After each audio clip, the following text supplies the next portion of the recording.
camera! Yeah, yep. I'm so late. Yeah, mic's on. Okay. Hello there. Hello there. I walked away and Tulin walked away as well. I needed to get water and everything. But how you guys doing?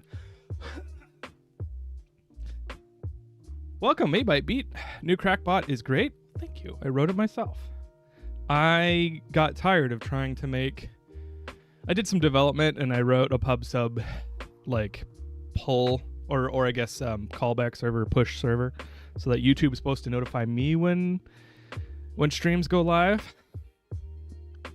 Turns out they like ghosted the service. They don't support that anymore, and it doesn't work. I mean, maybe it does. Maybe I just don't know how to do it. But I found many forums in which developers were like, hey, I don't know why it's not working. And then people are like, they don't really support this anymore. And they're like, are you sure? And they're like, yeah. So I was like, screw that. I'm just posting a webhook. Whenever I press go live, it's going to shoot to both, it's going to go grab the YouTube stream and just post Twitch and we good. Hey, Chris, how's it going?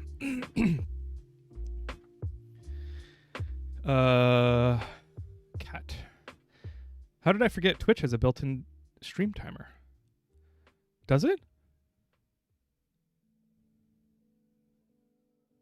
I don't know. I am using a really jank Lua script for my current timer, and I need to spend some time fixing it. But one thing at a time. I would have tested it locally before putting it on the server, but there's always ways for it to break in prod. Yeah, that's why I wrote a very simple script. Okay, it's not that simple. It actually goes to YouTube's RSS feed, and then sorts through the latest video. So if it's not the right video, then it might post the wrong information. So that's how it could break, but it's very simple otherwise. Stream uptime under the player. Oh, right. The scriptures, Stack Overflow, and decades-old Reddit threads are amazing. Yeah, and that's what AI is based off of. So you go on to ChatGPT and you ask them, how do you do this? And then they give you an answer. It's probably generated from thousands of partially correct Stack Overflow posts. So, be careful about that. I just realized you guys might have an echo. Do you guys hear the music twice?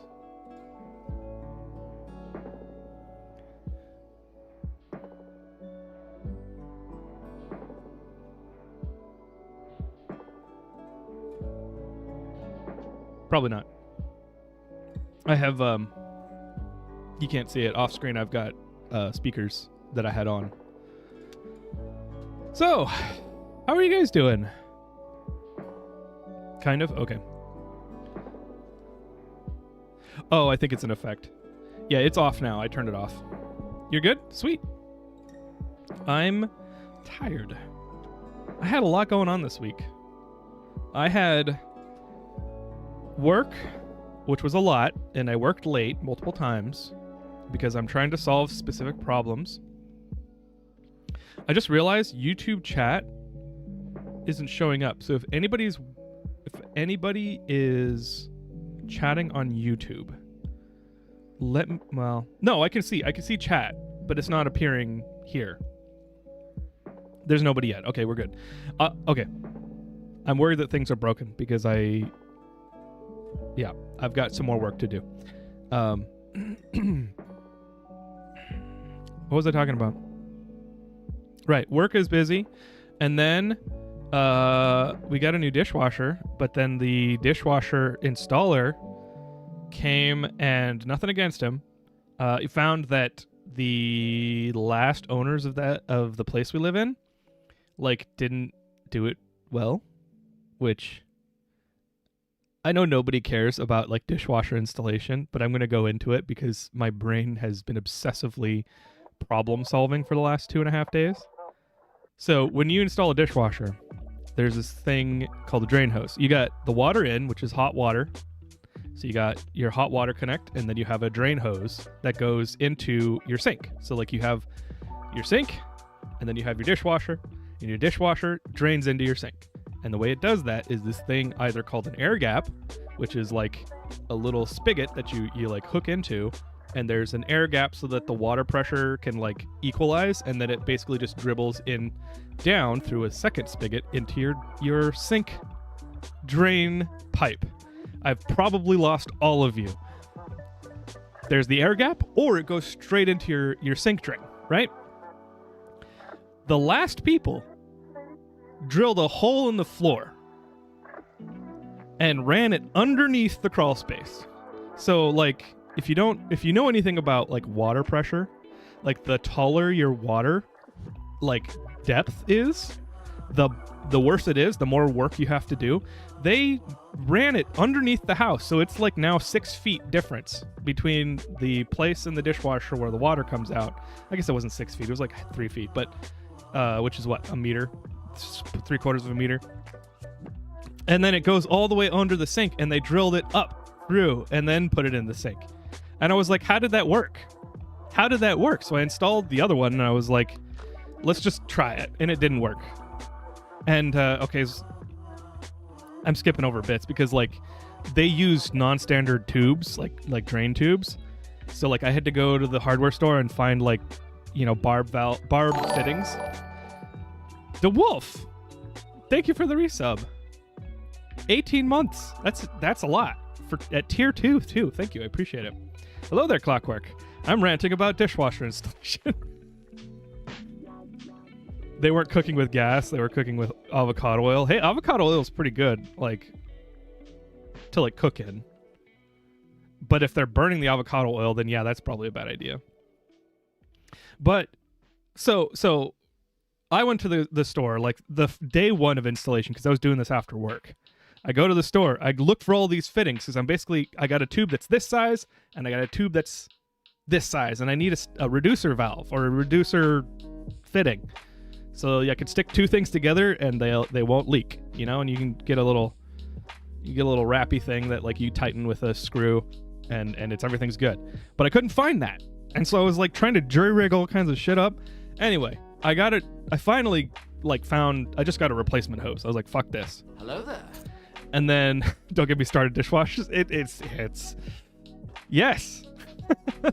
I am already started and I'm going to finish. Don't clip that, Musa. But I get it. I did it. I got the new hose, and I confirmed that the old hose just didn't work, even though I was like hoping that I could just save some time and energy. But then I had to like fish it around the cabinets, which was a whole other saga, which I won't go into because it's inane. It's just not worth going into. Okay, I'll go into it a little bit. My cabinets in my kitchen, right? There's some cabinets that don't go all the way back to the wall, right? There's a little gap. It's like an air gap. It's probably not the right term for it, but there's a gap between the cabinets and the wall.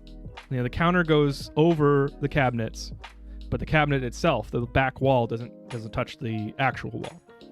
So I thought I could get around that, but it turns out that every other cabinet, and it's not just like the wall of every other cabinet, it's like, no, there's this one specific cabinet that does go all the way back to the wall, and I'm like, what the fuck? So I like was fishing it through, and I went to go, and it drilled into the cabinet, and I was sad. Yeah, I did. I'm done. It's done. It's working. It's draining. The water pressure, you know, is reasonable.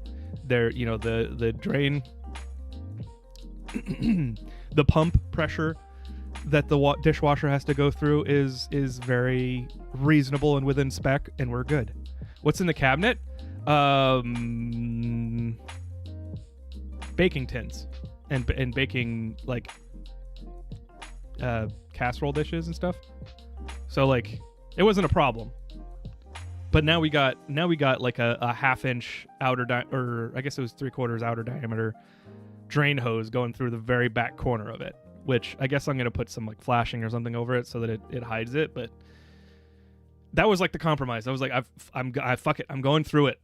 I'm going through it. That's the one thing, because I'm not going underneath the house to do it the same way they did it in a very, it worked. It worked, right? Maybe our dishwasher hasn't been draining the best since we've had it, the old one, and it's been a trooper. We have like a really budget dishwasher that's worked for decades.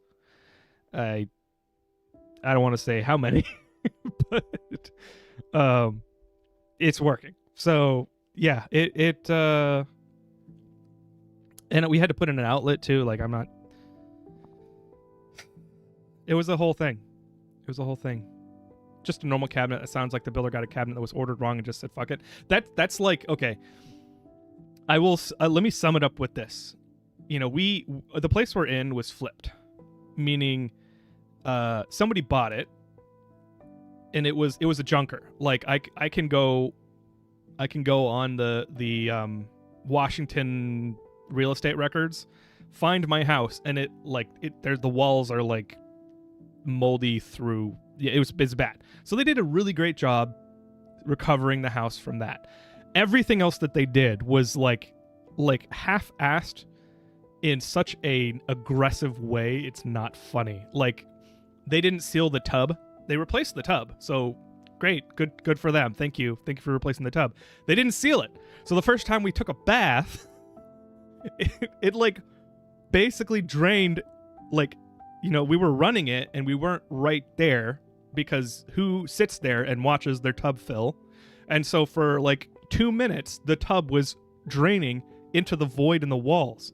And so like, I come screaming to my partner and she's like, oh my gosh, there's water everywhere. And I run downstairs and there's like the entire ceiling underneath the bath is just like, yeah. That was actually a funny story, because Hobbs and Gunther were young at the time. They were little kittens. They weren't little. They were actually very athletically aged, because I cut, I was trying to assess the water damage. So I cut a hole in the ceiling drywall to like look around, and I had my flash, like my cell phone, and I was like looking around and taking a video to see like what's going on. We also found a ton of rat damage in there because the builders left the house open and rats got in and they didn't fix it. Anyway, back to the other thing they screwed up. Gunther could jump 9 feet because that was our ceiling height. I didn't know that before. He jumped from the floor. This is the tallest ceiling in our entire house because we have a split. Well, I'm gonna stop there. I don't want to dox myself. I don't want to talk too much about my living situation. But there was 9 feet, and he jumped from the floor into the void in the ceiling.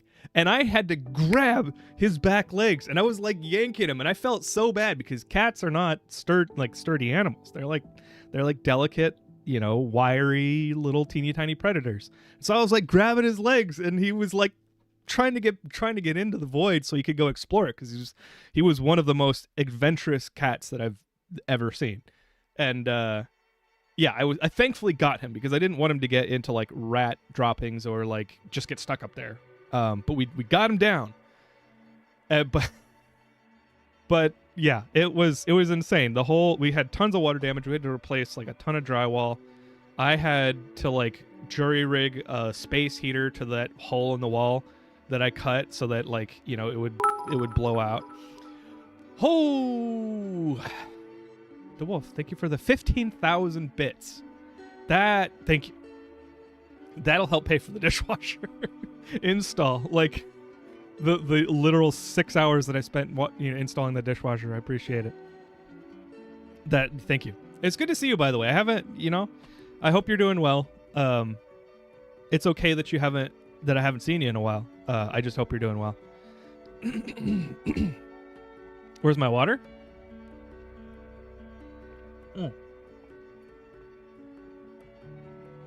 I don't know if that was the hydrate that you redeemed, but that's there you go. I drank.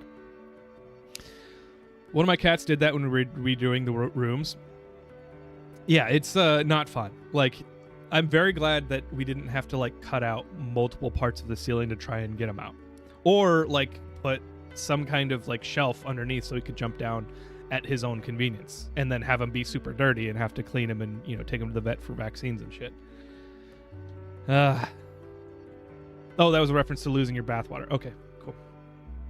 Yeah, so like the wolf said, we are playing Oblivion today.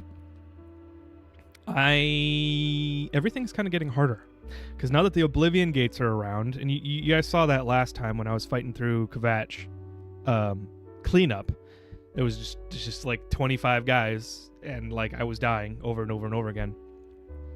I don't know if this is gonna get even harder. It probably will because of power scaling. So I'm gonna do the Archmage quest, I think, and then maybe we'll go into an Oblivion gate or two. And then we'll see where we're going from there. Current work schedule I'm on has been pulling me all over the place. Well, good luck. I hope it is interesting and fun. Whenever my work sends me to a different place, like road trip or flight, that's always exciting for me. But I can absolutely see if like I had to do that a lot. Like I would hate it. I'd probably find a new job. So I know people that live for that stuff though. So,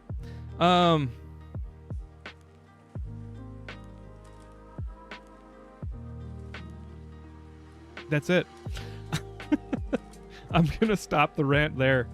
I hope you guys have had a good week. I'm kind of like half brain drained, half invigorated. I don't know why. The Discord notification's working, which is nice. I wrote just a post to a webhook.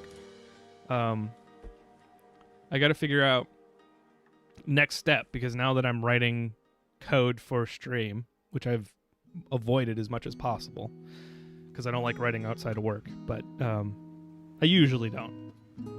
That's a topic for another time, but I need to like set all the details.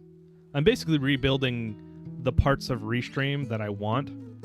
So like setting the titles of streams. And then I need to figure out if anybody knows how to configure OBS with like environment variables or like some kind of shared dictionary or key value pairs like key store. Hit me up in the Discord because I can go research it myself, but if anybody knows how to do it and you feel like sharing, I am looking for that information when I get around to it. My first playthrough in Oblivion, I did Thieves Guild after Mages Guild. So here I am, the Archmage, kicked out of the guild for stealing from another mage. I had to collect 3 unicorn horns to get back in, which is only available from 1 unicorn in the game. That takes a full in-game week to respawn. It was miserable. Wow. I'm probably gonna... I know that I did the Thieves Guild quest after the Mages Guild. Did you get caught? Because I don't remember ever getting kicked out of the Mages Guild for it. Because I remember getting kicked out once, and I immediately save scummed. Because I was like, I ain't dealing with that. Yeah, and now every time I catch vampirism, I like reload immediately because of reasons. I actually need to go talk to the Skin Grad Count who has vampirism, which is kind of a spoiler, but the game's 20 years old. And maybe I'll catch vampirism through here. I don't know. I don't remember.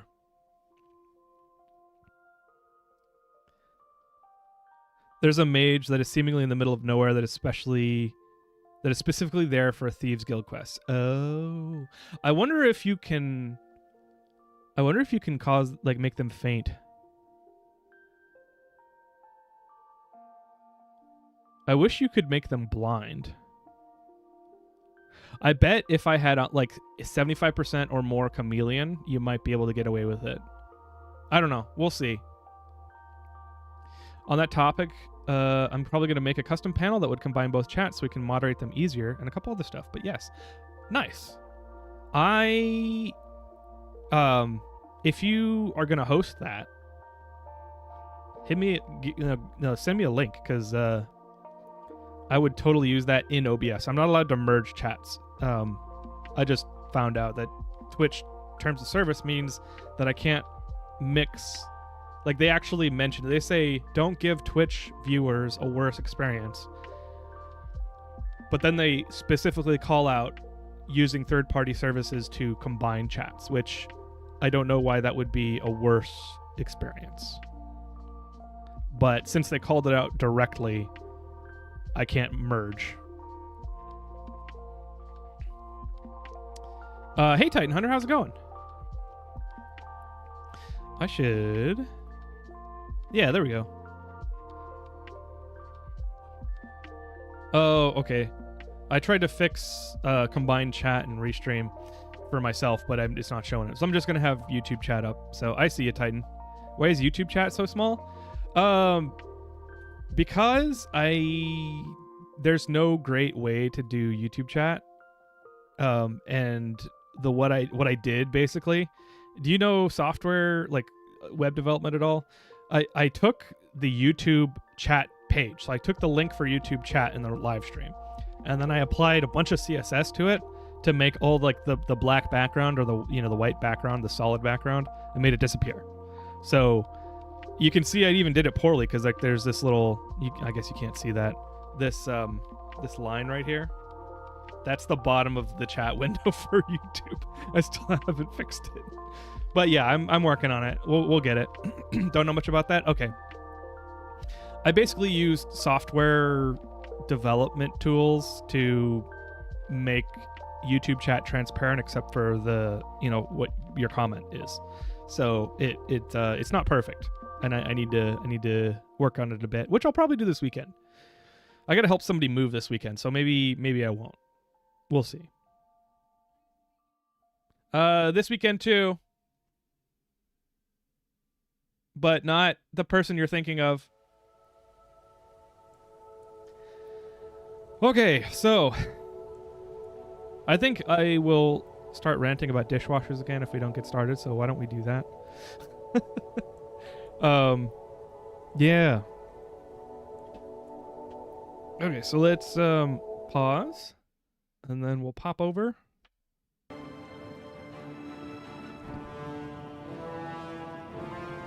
Bum bum bum bum bum. Bum bum bum bum bum bum bum. How is Tulin and Luca doing? They are doing great. They are doing great. In fact, I can show you guys a video that I took of them playing. Once I load... Okay. I was loading a audio monitor for stream. And let's load...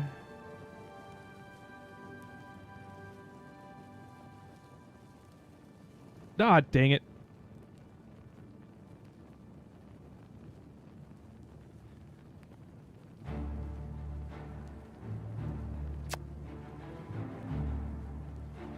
I think it's worth signing in.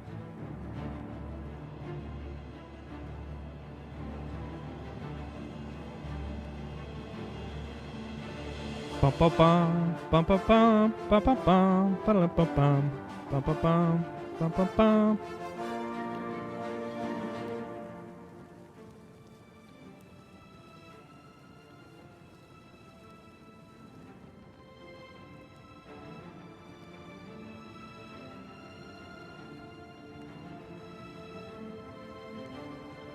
Gosh darn it.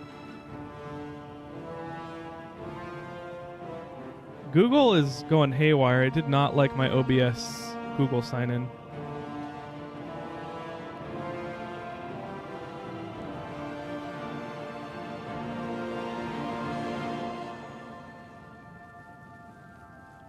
Okay, there you go.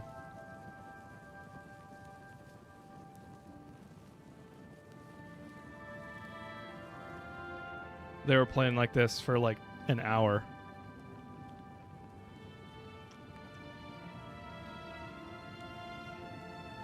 It's funny because Tulin is still a kitten. He doesn't really know how to play. So he keeps on pouncing on Luca, but Luca just baps him with his bottom legs, and so he'll just kick his bottom legs, and Tulin will be like, bam, bam, bam, bam. But he just takes it. Oh, so sweet, Luca.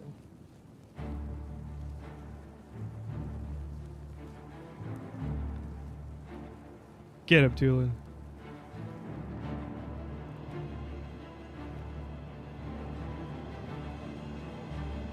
Tulin getting distracted by the birds.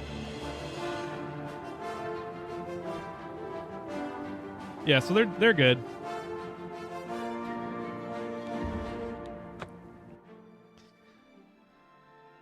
Oh. The new green screen for your stream is awesome. Definitely works for you. You did a really good job with it. Thank you. I did not like the green halo that I've seen other people have, which I don't think it actually matters. Like, that kind of quality isn't really necessary.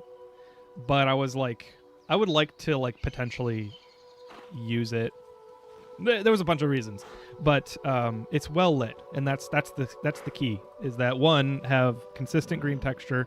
A green blanket is going to give you mixed results, and then making sure that you've got a light shined on the green, and it's pretty good. So thank you.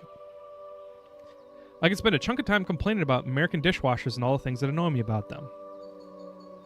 My dishwasher is not American. I'm not going to say what kind it is, but I think I understand. I think I know a little bit of what you're talking about. Just in time to chat and drive. No face, be careful. But welcome in. Oh! Horse butt. That's funny.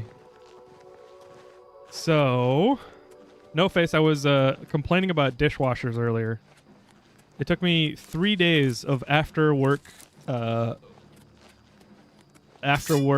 like sessions to install a dishwasher, because the drain hose was installed underneath the house in the crawl space by the last people, and by a non-standard hose, so I was trying to half-ass it, and it didn't work. I couldn't find the right fitting, and after finally giving up and saying I'm going to do this right, it just kept on coming up with problems. But that's the rant. I'm leaving out a lot because I don't know how to sum up stories very well. YouTube chat isn't showing up like last stream. What? Really?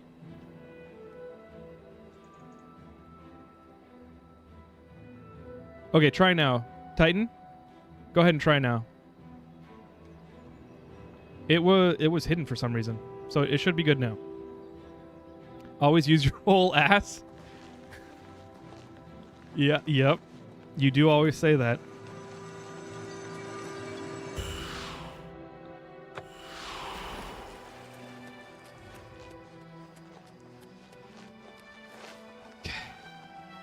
I gotta say, I freaking love this game.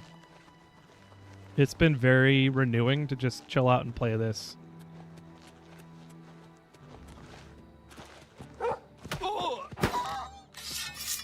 I don't like that they use dog sounds. They should use wolf sounds.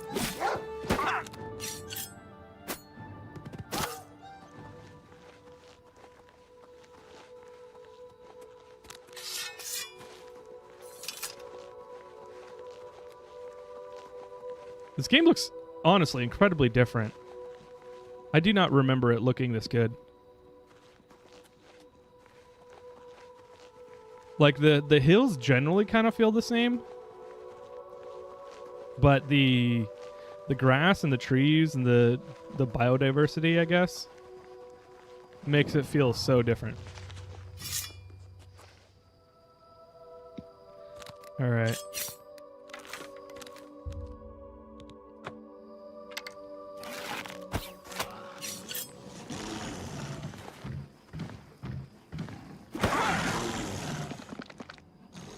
I'm just waiting for that poison to go down so I can soul capture him. Hey, got him.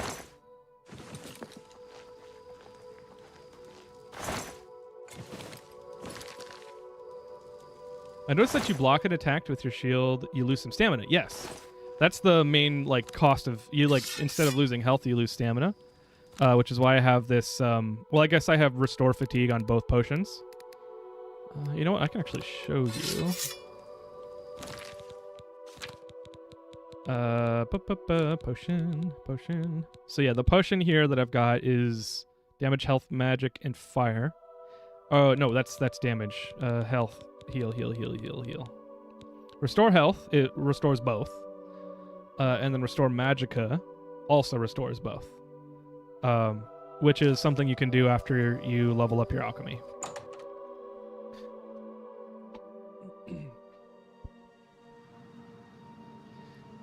The Internet of Things must be filled. All connectivity all the time. The data scrapers demand it. Yes, I despise toasters that connect to the internet. As a software developer, they're like, whatever sensors are in that thing, they're just scraping that data. They would not have any issue recording your family's voice and everything that's going on, your conversations, the good things, the bad things, and just crunching it into like marketing data. And for that reason, I don't connect my washing machine to the internet. Well, that one doesn't connect to the internet, but like any of the new shit.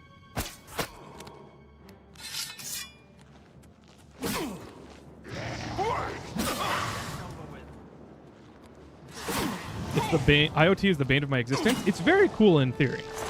And when the user has control... Oh, okay. There's multiple.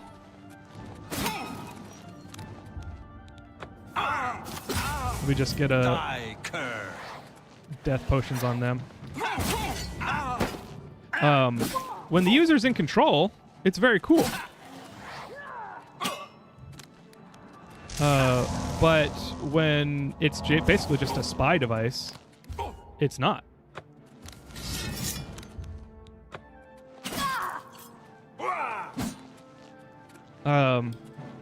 I remember when smart homes were starting to be a thing. My dad honestly was super into it. He even got me an Arduino for my birthday once, or maybe it was Christmas. I never got into it, but like the things you can do. Ooh shit. Are very cool. Z-Wave devices. Like I can't tell you how many times I've really like planned on installing a garage door sensor. So like I can tell.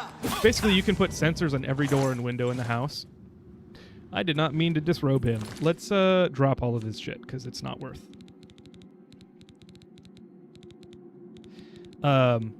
You can get sensors for every door and window. You can get moisture sensors to see if your dishwasher, your sink, or whatever, if there's a leak underneath your your stuff. You can get motion sensors so that you can trip an alarm if somebody like opens the door at night. You can do all kinds of really cool stuff. You can turn the lights on and off at the right time. Like Hue bulbs kind of do that. That's like the biggest commercial or consumer version of it that actually has like succeeded. But the problem is like, if you do it yourself, you can get all of these sensors and you need a hub and you need some code. And that's a lot to ask from just a random person. Like just a random person who wants to make their house smart. Amazon, Alexa, and those kinds of things, like those integrations are nice, but you're giving up a lot. Like Alexa records you in your house. So like, what if the user gets the illusion of control? That's kind of the point, because that's what they wanted. It's like they don't want to offer you the service. They want to collect your data. But it's one of those situations where if you roll it yourself, it's a pain in the ass and it's a lot of work. And it's not going to be very good. Like the surface area of points of failure, if you want to have a rule that says if somebody is detected in the house, is detected entering the house, wake us up. That takes an entire perimeter of sensors. So every entry point, whether it be a window, you can get glass. Well, I'll get to that.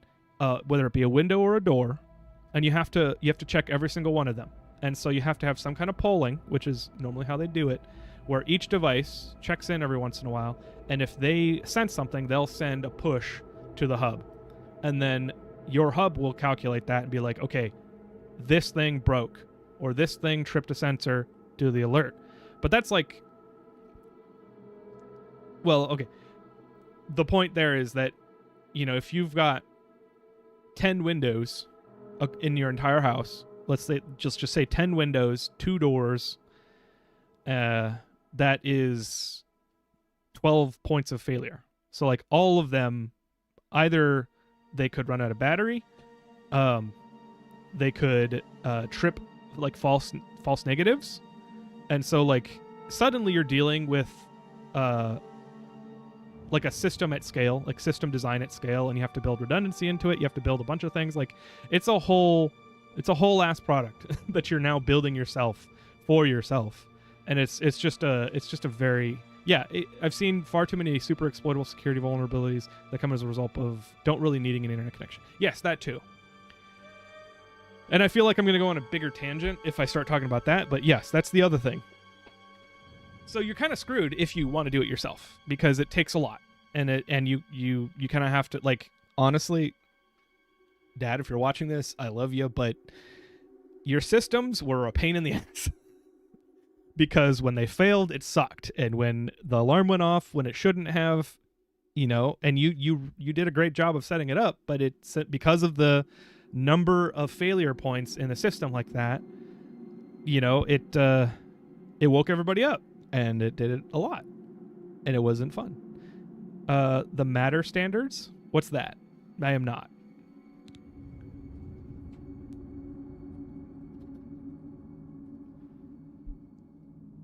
It's a technical standard for smart home and IoT devices. Aims to improve interoperability. Okay. Version 1 of the specification was published on October 4th, 2022. So, yes, that is cool. That did not exist when I was getting into smart home stuff, which was a long time ago. Which I'm not going to say how many years ago, but it was before I knew you, no face. It's a protocol suite that allows IoT devices to operate without an active internet connect. It does? Yeah, because that's like one of the things. The types of sensors is the other thing. So like you can have just motion sensor. When a door is closed, you have a little magnet, and then you have an electromagnetic sensor. So that when the door is opened, let's say if it's a door, the door is open this way, the sensor contact breaks, and then the sensor trips. That's one type of sensor. You can get glass breaking sensors, you can get moisture sensors, you can get motion sensors, you can get multiple types of motion sensors, like you can get temperature sensors, you can get all kinds of things. And then there's the protocol that the sensor communicates back to the hub on. So you have Zigbee, you have Z-Wave, you have Wi-Fi, you have, I think a wideband. It's TCP IP of IoT. If it truly is No Face, that would be amazing. And I might actually get into it. Because like the problem is, like, when you're building it yourself, all of the companies that are building these sensors, either they're hungry for your data and want to make you sign into the internet to steal your information and connect your stuff to the cloud with plain text passwords, and being terrible about their security, or it's made by small companies that just don't have the resources to make things robustly, or like they're I don't know that I can say it's not that they don't make things robustly. It's that their scope of concern over the design of the item is very small. And what I mean by that is, like, you can design a sensor, right? But how do you connect that sensor? How do you integrate that sensor with the rest of the system? Do you design the sensor and the hub? That's a lot to do for a small company. So if you just design the physical sensing, like, material, and then you design a little bit electric board, what's that called? You got a little breadboard or whatever, connecting that, and then you could do, there's so many, like, every single decision you make in building a smart home, all the way down from the exact sensor to like how you connect everything and the rules that you set, there's a million ways you can do it. And there was no standardization. I mean, there was a little bit of standardization, but in terms of like, is this ready for a end user? Absolutely not. Yeah, that would be amazing. No face. So like if Matter protocol actually kind of narrows that variety and makes it so that things work and interconnect with each other better, and also not with like making it so you don't have to connect to the internet, that would be amazing. Because like I write software and like little apps and things like that to like make my life easier with things that I do. Like I want OneDrive to sync, you know, or Google Drive or whatever. Like when I sign in, I don't want to have to wait until I need the document. I want to just hit the thing and always have the latest on my device. But maybe I don't want everything. Maybe I just want a specific folder and whatever.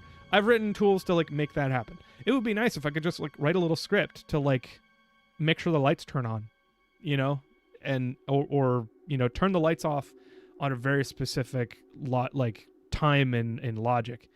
But in order to get that kind of system, it's like you have to do so much. I don't know. Is there a potion that increases movement speed? There is. There's Fortify Speed, which I might actually be able to make. I have an enchantment that fortifies my speed. That's a good question. Let's get back to the game. I'm on a rant. I'm ranty today. I'm sorry. Let's go. Okay, so I'm out of damage potions. Let's go ahead and put that back.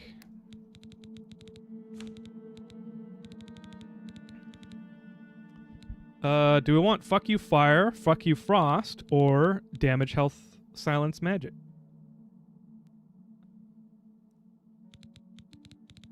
Let's do Fuck You Fire.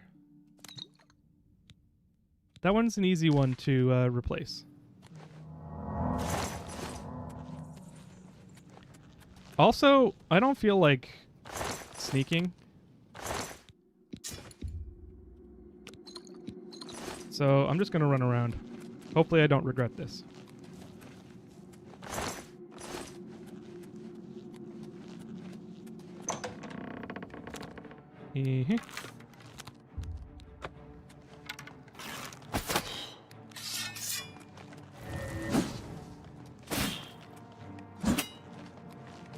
This guy's trying to paralyze me.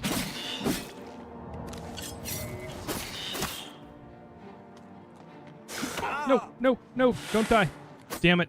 I was gonna steal your soul.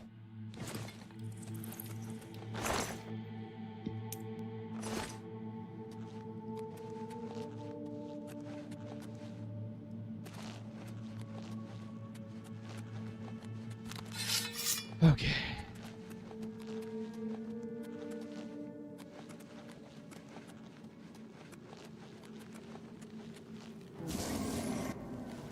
Whoa! I don't think I've ever seen a Frost Atronach in this playthrough. Maybe I have.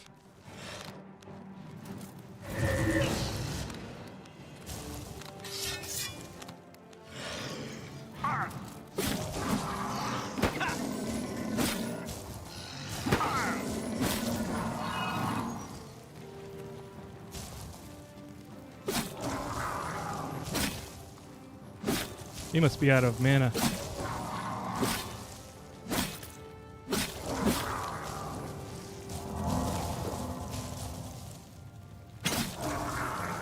How is he hurting me?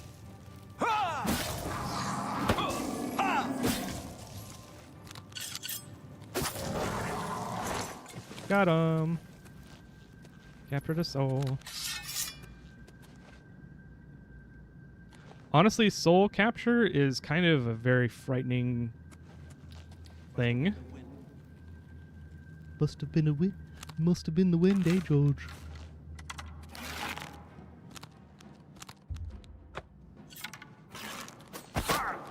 Show me what you've got. Ooh. Oh, I thought this guy was healing really fast. I think I just tried to soul capture a human.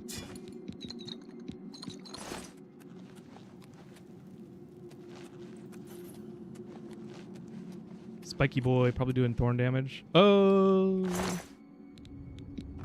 could be. Wait, is there such a thing as thorn damage in this game?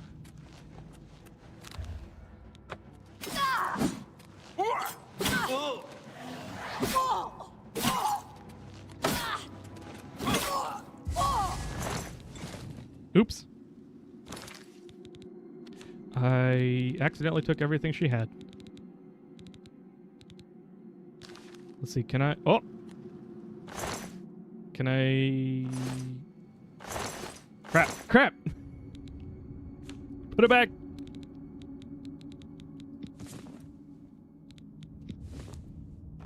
Damn it! Okay. Okay, that was a mistake.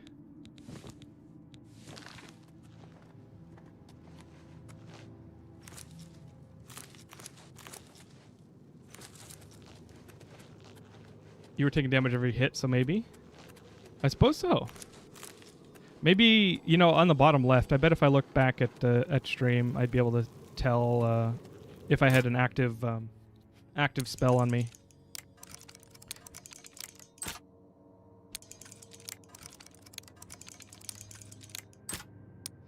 So, one of the things, once I run out of lockpicks, I went and completely grinded Alteration up to 100 offline because I was tired of not having the maximum power feather spells. So I went and found the Alteration Trainer. So every, you know, when you get to a certain skill in any of these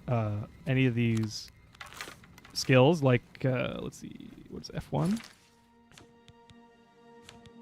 Let's see. Speechcraft, like armor. I'm about to get so high in armor that there won't be anybody to train me anymore. And I'll either have to just grind it myself, or I can go find the master trainer. And the master trainer is like, there's only like 2 people per skill in the entire game.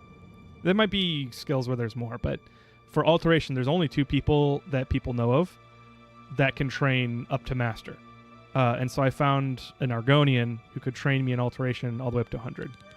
So I'm good. I can use all feather spells now, as long as I have the Magicka. Okay. I also went spell hunting, and by spell hunting I meant like shopping. Found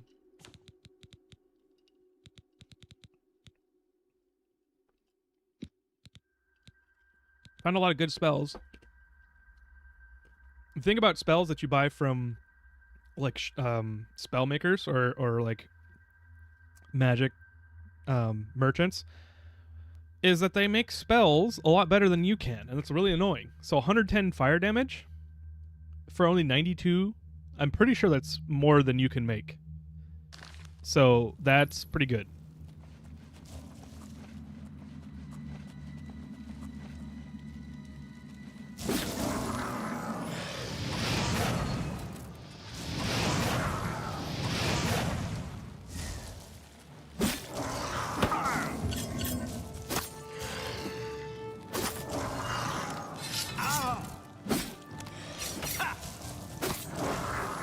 There we go. So he was a lot easier with 110 fire damage per cast.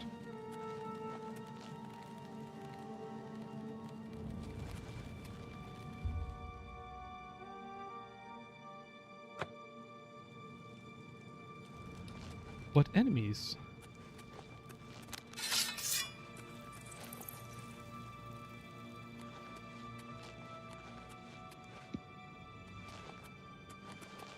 I've already been up here? I can't remember. Wait. Sea Glen Hideaway. Sage Glen Hideaway. This might be a dead end, so I'm going to go in here first.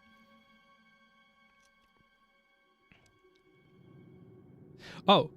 Clock. I hope this isn't, like, bad to say.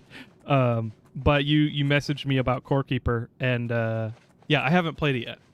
My partner and I are going to play it together because we both like that kind of game. So I bought it so we could play it. We haven't been able to get to it. But I hear Core Keeper's really good.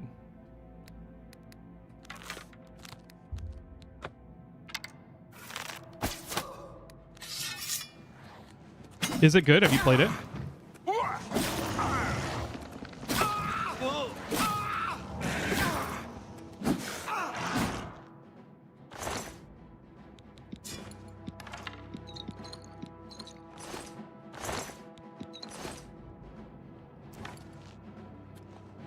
Why are there only novice alembics and like novice stuff?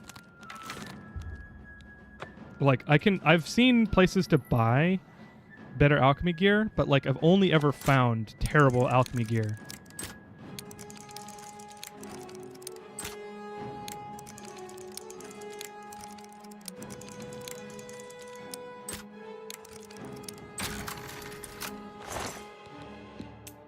Ooh. Oh, common soul. Gross.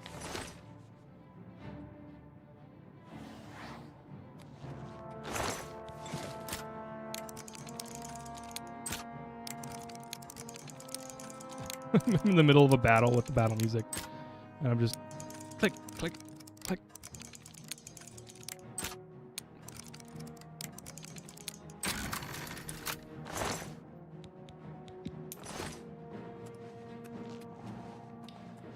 It's another one of those games you enjoy playing with friends. Okay, good. Good, good, good.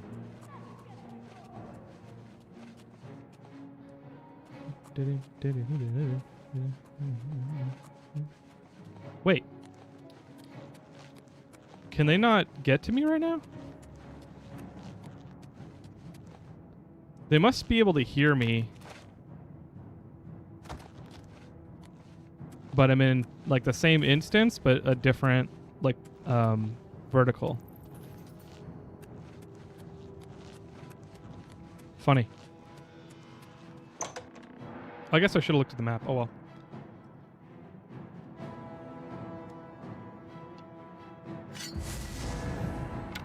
Oh, she must have been fallen out of the map or something.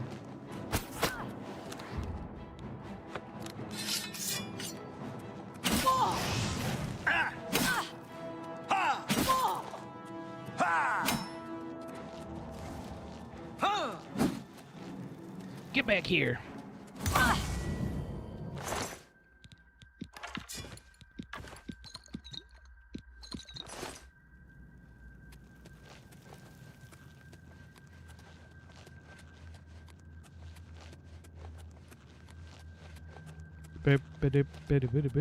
Oh, dead end?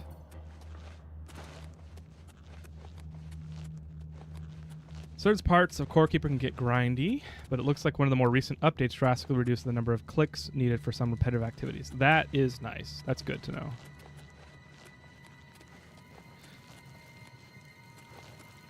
My partner's been playing FF10 again, because it's just one of those games you play a million times because you love it so much. But the remaster on PC is super awesome because the speed, the 4 times walking speed.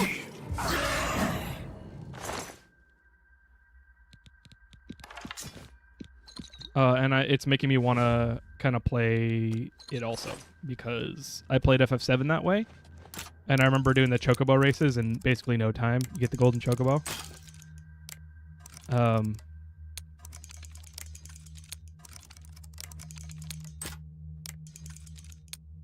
I forgot why I was talking about FF10. I'm also tired of doing this lockpick, so let's do a little bit of locky. Open hard lock. Bam.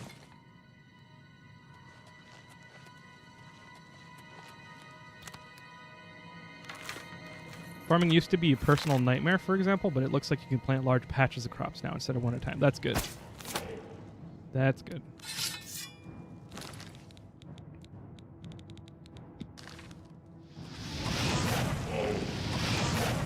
Maybe I was talking about F10 because of the grindiness.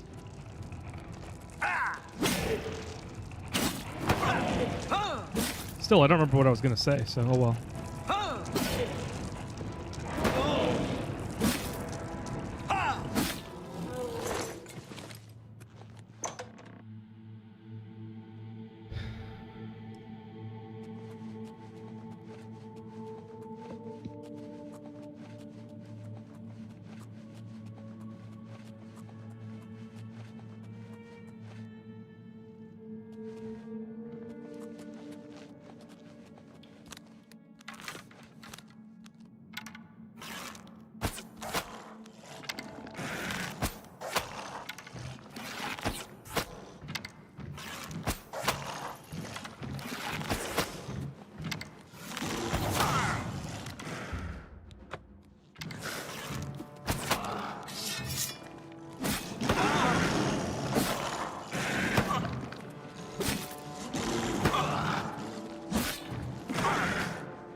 Hey, nice.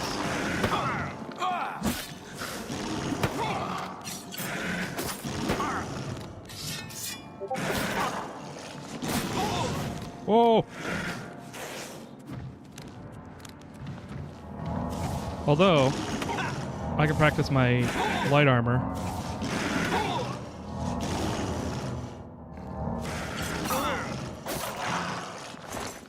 There we go.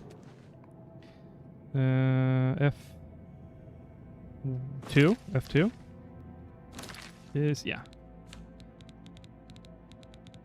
The menu buttons are kind of weird in this game. So F1 is character, F2 is inventory, F3 is spells, F4 is map, F5 is save, F6 is quest. So it's like, you would normally expect that to be like J, I, L, M. But I guess they did it differently back then.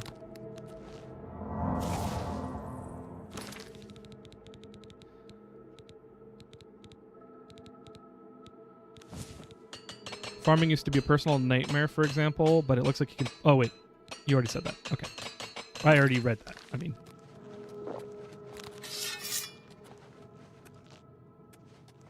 Oh, big room.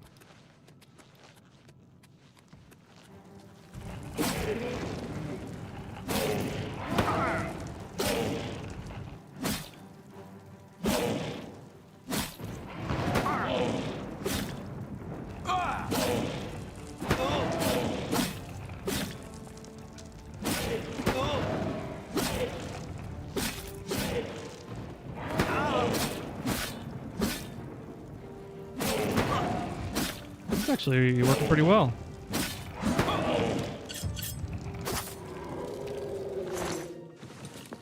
Nice. No soul gem. Okay, let's use the soul gems then. Azura Star is a greater soul. Cool. I need to capture some common souls. Okay, all the greater soul gems are used up.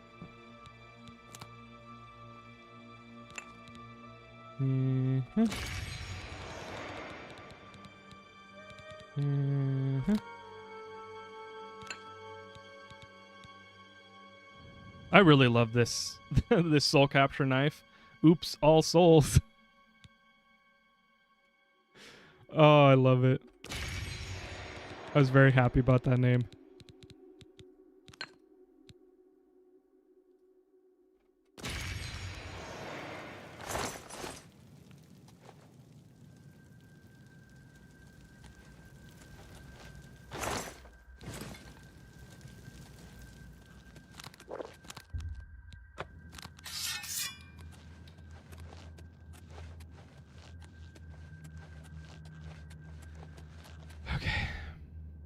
Are you still wearing the necklace?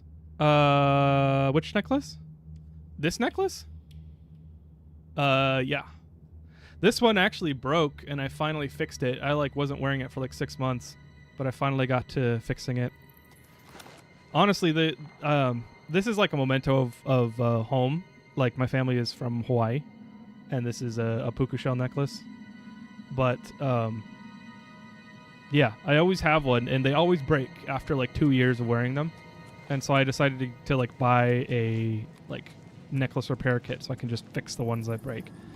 And that's worked. This one and these beads I've had for 4 or 5 years now.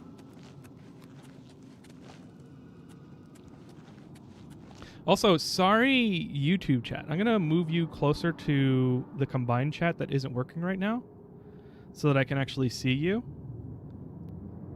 I don't think I saw your comment for a while, Bluefield. I'm still figuring out dual stream without restream because restream wasn't working out for me. So I'm still working on getting things all figured out. A home and not dead. That's a relief, No Face. I'm very glad for that. Whatever it was is gone now.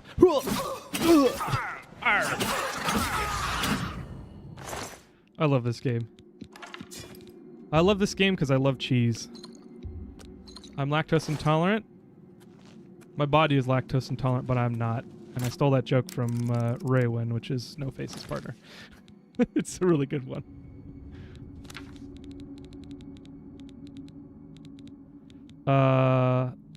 Magic. Magic. Unlock hard. Because I am impatient.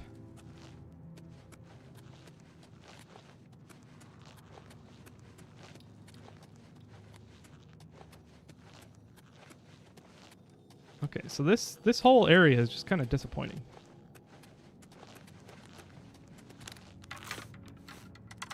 Please let this not be a dead end. It's a dead end.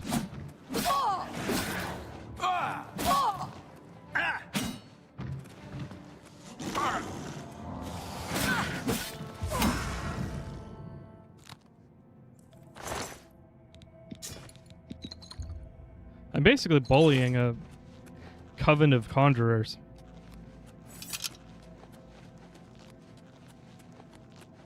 Do not take me for some conjurer of cheap tricks, Bilbo. I'm trying to help you, not rob you. Maybe it's the other way around. I never get those quotes right.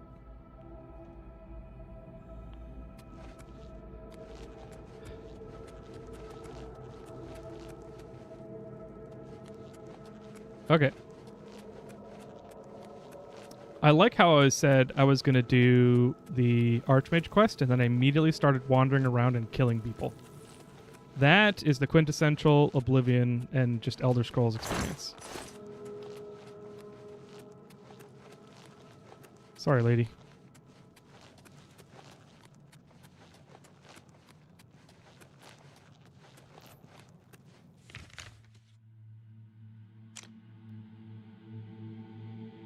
Behind me and then to the left. Behind me, straight.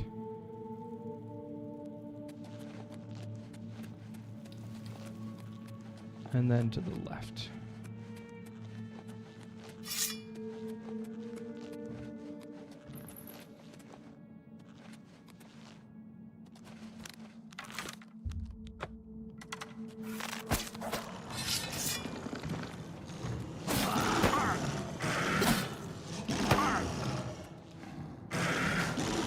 You know, Daedrift look really cool. They look a lot more like alligators in the remaster. I like the little skin pouch they got under their chin. That's like an iguana gator.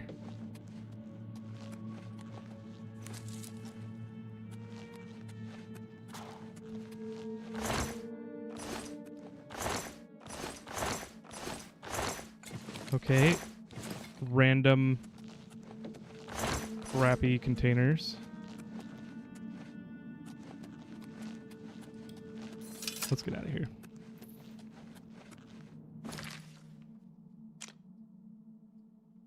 Okay. Out and then to the left and then left again. Up the thing and then right, left. Out, left, left, up, right, left. There we go.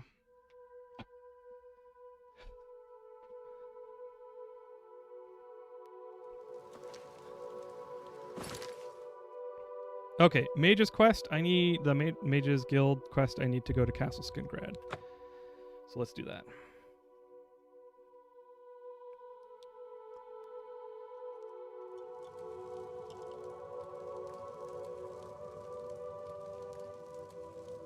Whoa. Pretty. I wonder if I can glitch over that wall.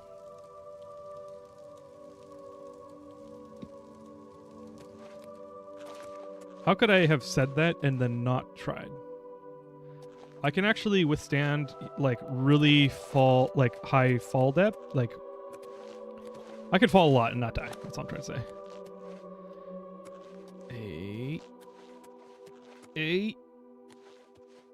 Yeah. Oh, invisible wall. All right. Well, let's reload.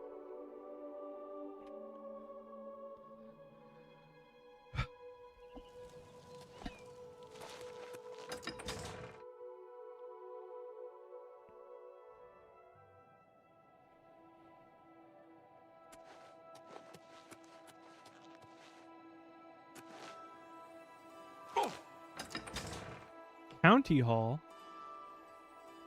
Oh, I just had one of those moments where, like, you realize something very simple you never thought about. Like a count. Like the Viscount. You know, if you're French or whatever.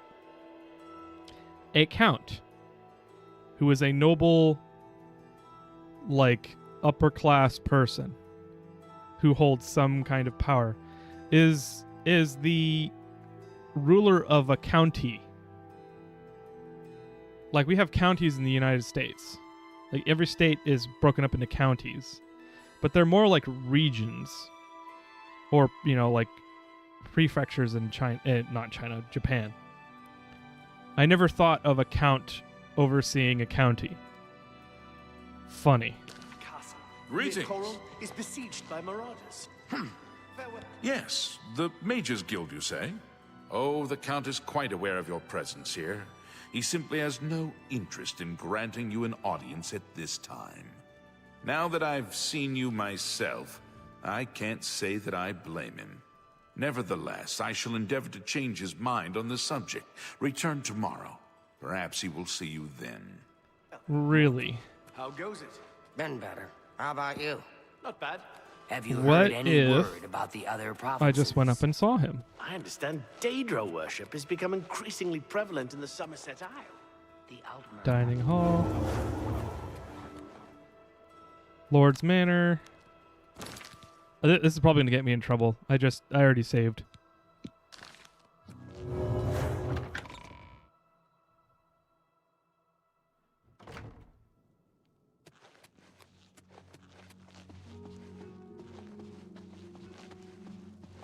Okay, nobody here.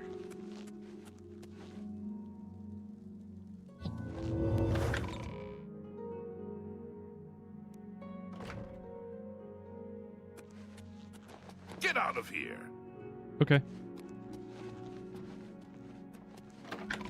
Living quarters.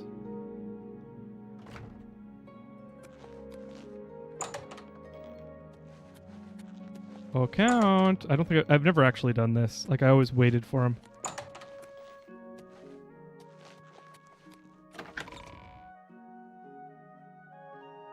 I still think the funniest way someone has gotten over a castle wall in a game was crate stacking to BG3. That was so crazy. I love it. I never carried that many crates. I kind of wish I knew how they did that. I never looked it up.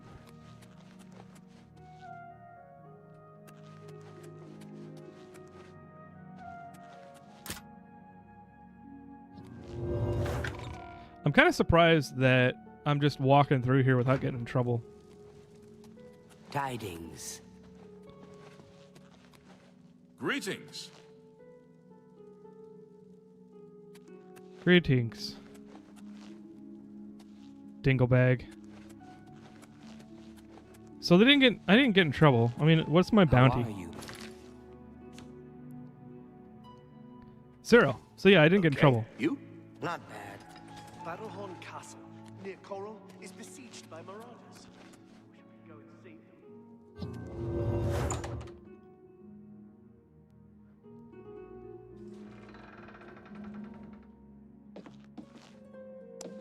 Skingrad Dungeon.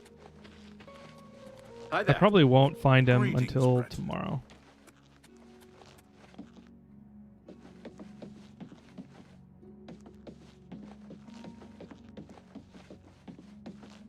South Hall. Lord's Manor.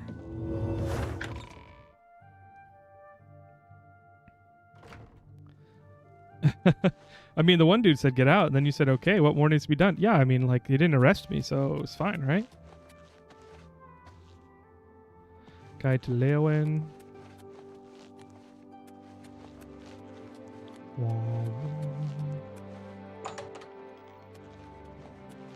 It's time for you to leave, my friend. Oh, Janice. I'm sorry, we've not met. I'm Janice Hasseldor, Count Skingrad. Perhaps you'd better speak with my steward. I'm afraid I have little time to spend with visitors to Skingrad. He preaches in Anvil. Appeared Okay. Well, Bye. okay. I guess I didn't hit the quest trigger then. I've never done this, so it's kind of cool. But I guess I really do have to talk to Dinglebag.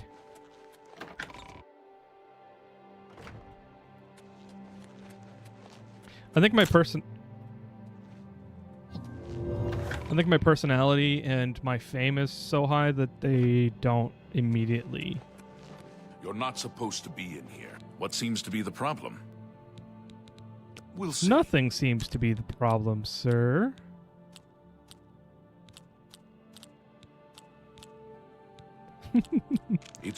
Don't make me. That's great. You're. Thank you. You're a big fat. It's You're good. a Is big that fat. So? That's blah. Thank you.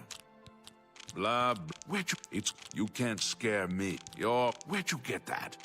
You're wasting your breath. That's not bad. That's not bad, interloper. Intruder. All appointments to see the Count must go through Mercator Hositis. Okay.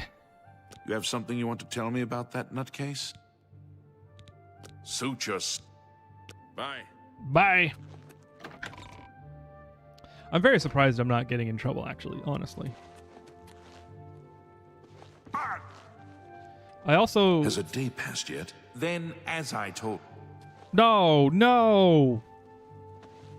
What if I did this?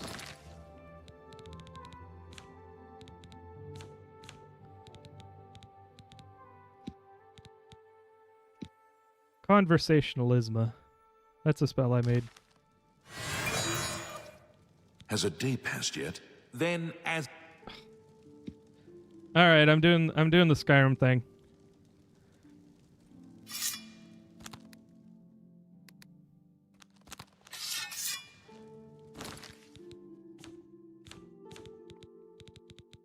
Where is my paralyze? Hey, come on now! There's no need to get violent! Stop right there, criminal scum! Nobody breaks the law in my one! Then pay with... Show me what you've got! This is the part when you fall down and Beat me down! Hey, come Oh, they on really now. did get me. There's no need to get I mean, I violent. guess I'm an expert. I don't know what I expected. Damn, 69 hours is what this game says I've played. Or unless it's 69 in-game days. I learned quite a bit about how to use a shield from Ambrose. Rip. Yeah. Thank you. I don't know. I was trying. Something out.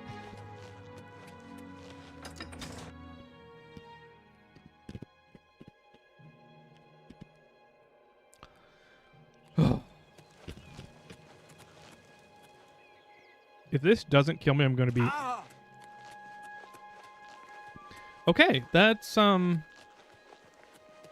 have very high fall damage. I wonder if I could fall from the top of the highest mountain to the bottom and still not die. I probably would.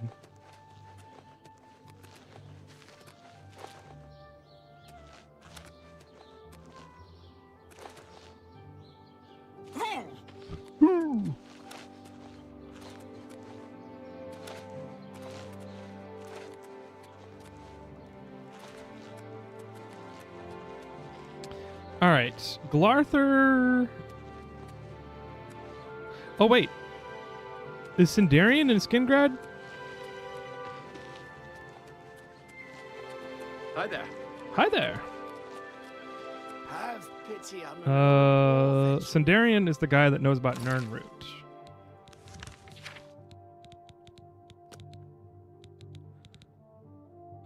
Skingrad, yeah. Okay. He's over here. Hello. We'll do that until Mage's Guild. I mean, we might not do Mage's Guild today.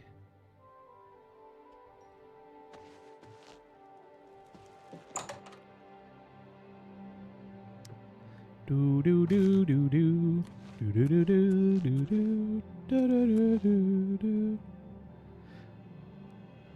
Okay, he looks different. I remember him having like a ponytail that was like all of his hair,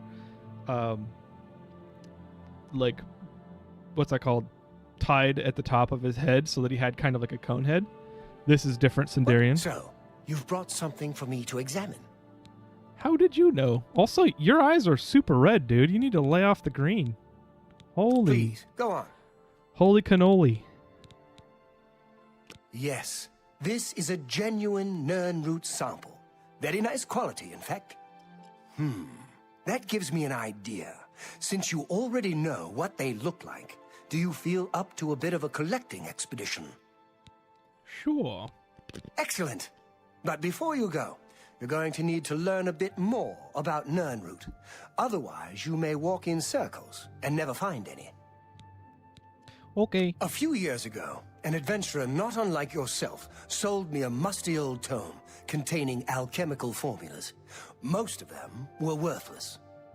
But one of the moldy pages contained a recipe for a potion known as an elixir of exploration, a sort of ultimate dungeon delver's brew.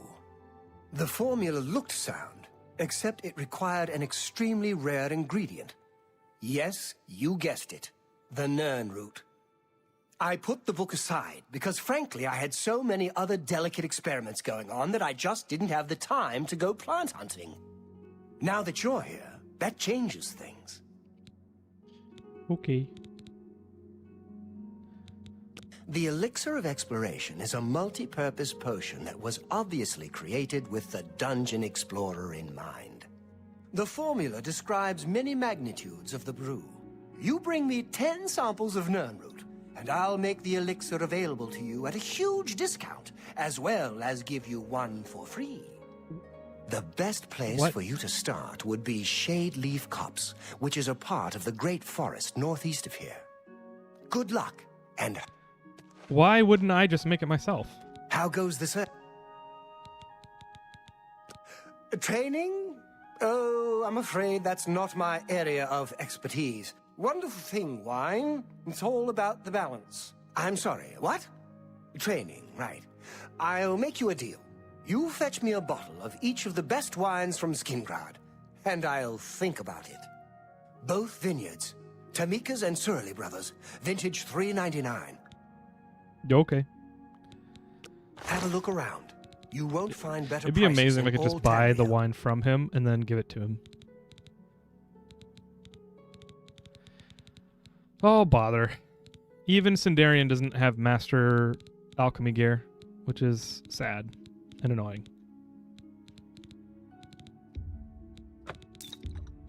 That's a good deal.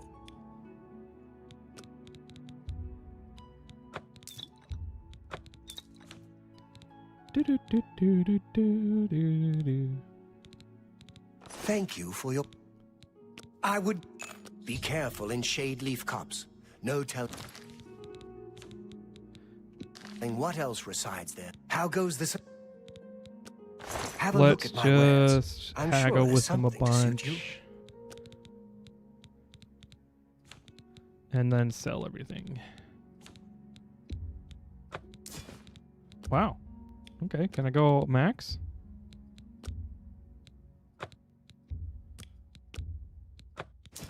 I can.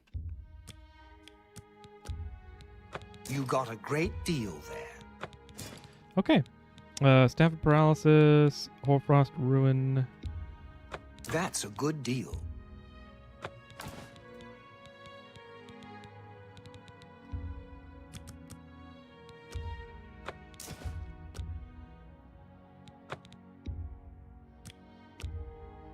A good price for a... So many clicks.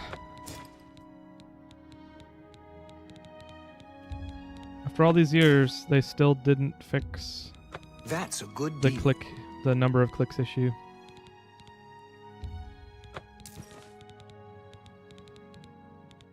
Of the UI design, I mean. Which is why there are many mods that change the design of the UI.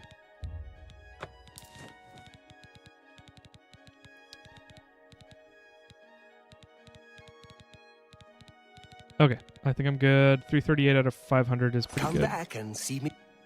Be careful in Shade Leaf Copse. No telling what. Let's go to Shadeleaf Copse. You can hear a single Nern root from half a continent away. Greetings. Yes, you can. Which is why I already have...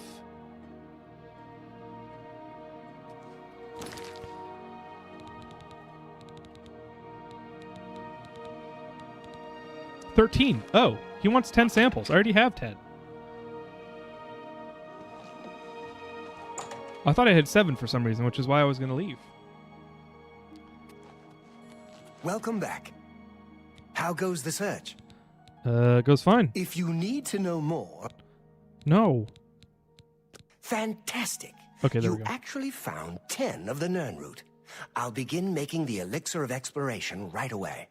Cool. According to my research from the tome, I'll need at least 20 more Nernroot to make the next magnitude of elixir. In any case, if you come back in about 24 hours, I should have the weaker elixir ready for you. Okay. 20 more Shadeleaf Copse. Look at the 20 more. muscles on you. 20 more Noon Root. Shadeleaf Copse. I was trying to do 100 years Rick and Morty, but it didn't work.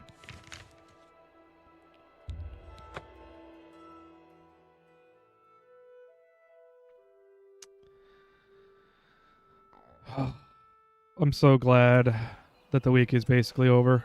Oh! Oblivion Gate. Let's go to Shadeleaf Copse first.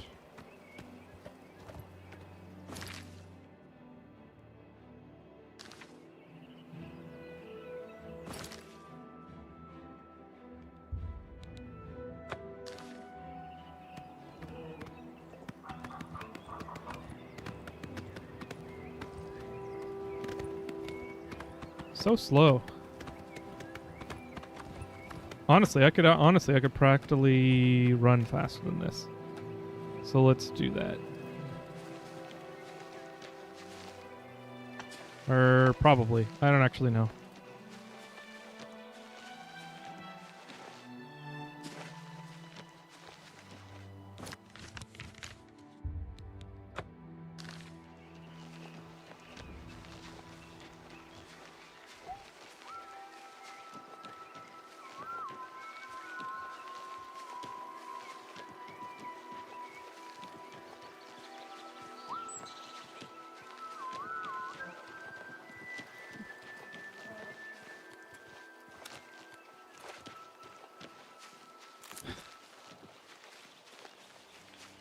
Flax, Columbine, Shadeleaf Copse, Derelict Mine. There it is.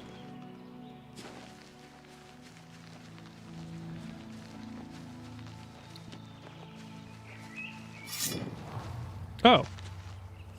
I was expecting a cave for some reason, which does not make sense.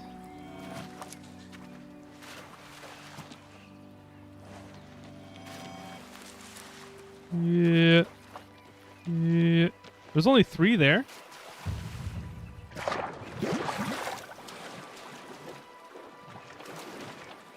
Well. That's disappointing. I guess it is Oblivion Gate time.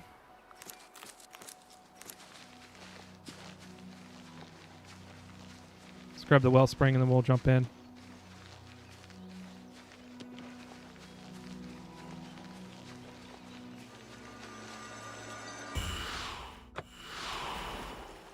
Yeah.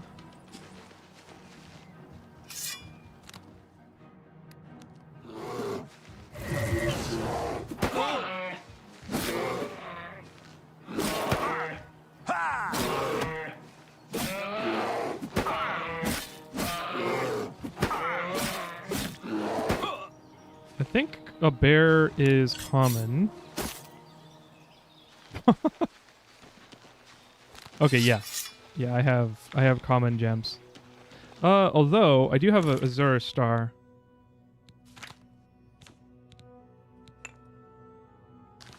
No. Why would it let me drop Azure Star? Stop it.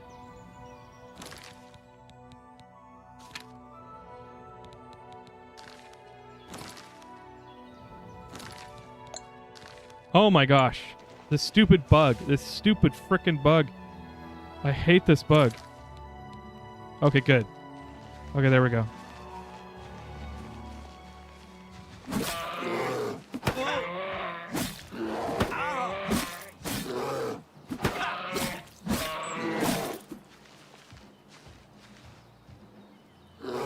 Why does fatigue take so long to regen?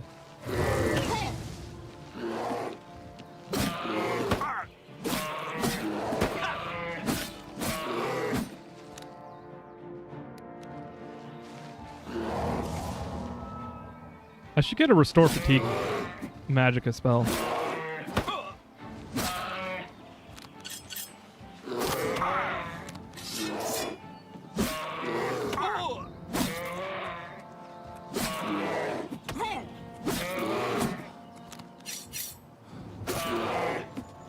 Oh! There we go. Almost died there.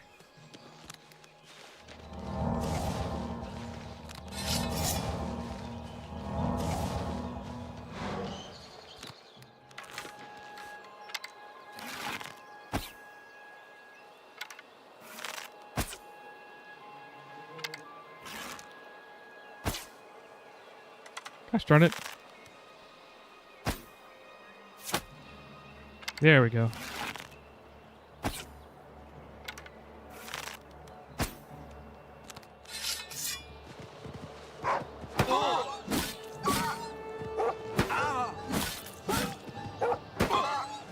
Before I go in that Oblivion gate, I should probably go get soul gems, but I don't think I will. I don't think I need to.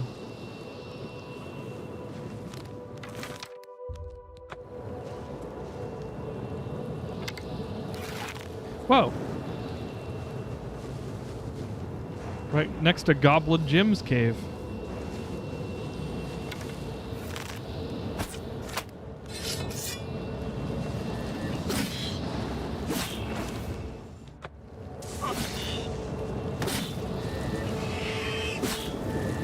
Oh no! Oh no! Let me away. There we go.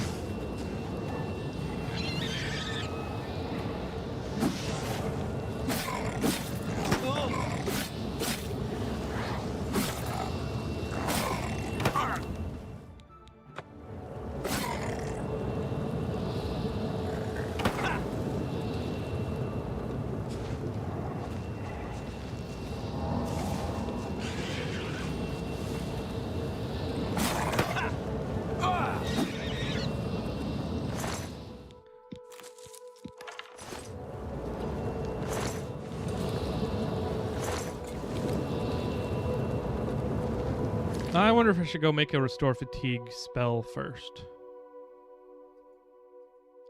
I think I will.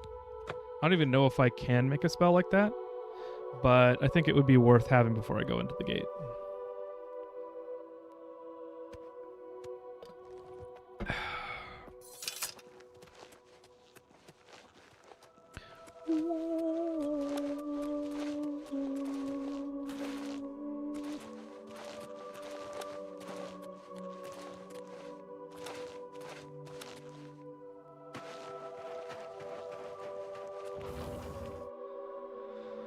Oh. How's everybody feeling? I am straight vibing tonight. So hope everybody else is feeling good. I really love this game. Restore fatigue. Restore fatigue. Hey. Let's do self. Let's do, I don't know, 100. Why not? 100 magnitude. For 2 seconds. 200 fatigue. That's pretty good. 300 fatigue. Why not 400 fatigue? Hell, why not 500 fatigue? Actually, how much fatigue do I actually have?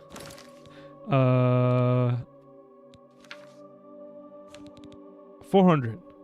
Okay, so I can fill all of my fatigue, basically.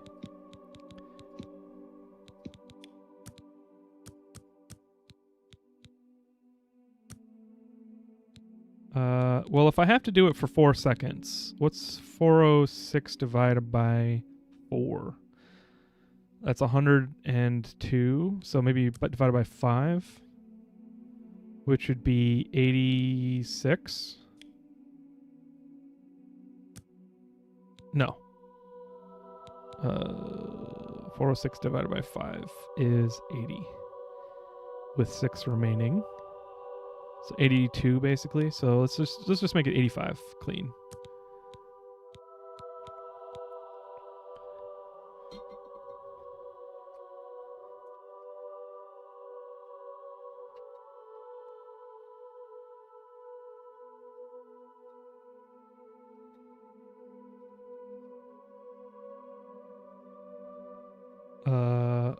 Portable hot springs.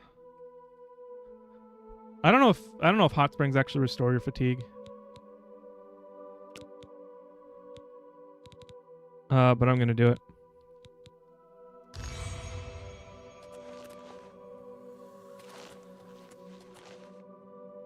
I think that's like the major thing that prevents me, because I can heal myself passively with potions. I think running out of fatigue is the thing that prevents me from leveling up my blade.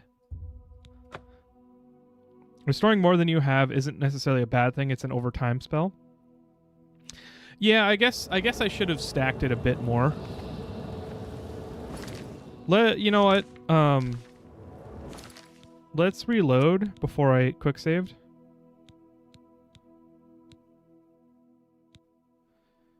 $41, $30. Yeah. Let's go back. Thank goodness for autosave. Let's make one. I think you're right. Let's make one that gives me like, because like what happens, right? A really strong enemy attacks me and I block, and then I lose like 1/3 of my health. So if I want a burst restoration of at least 1/3 of my, not my health, my fatigue, when I block. So if I want at least 1/3 of my health, 1/3 of my fatigue, that would be about 120 or something, which I can't do. So let's just make it a 10-second.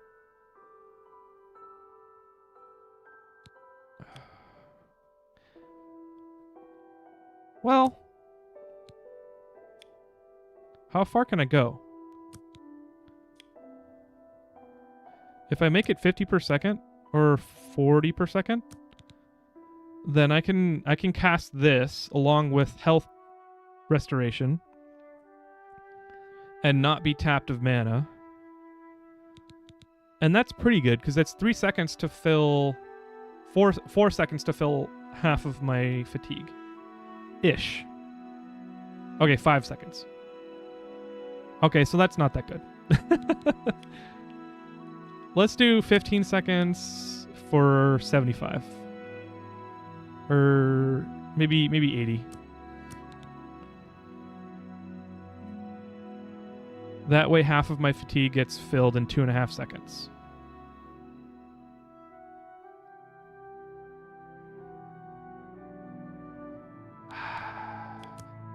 I'm just gonna go 100 for 15 seconds. Why not? It's half of my magicka right now, but that's fine.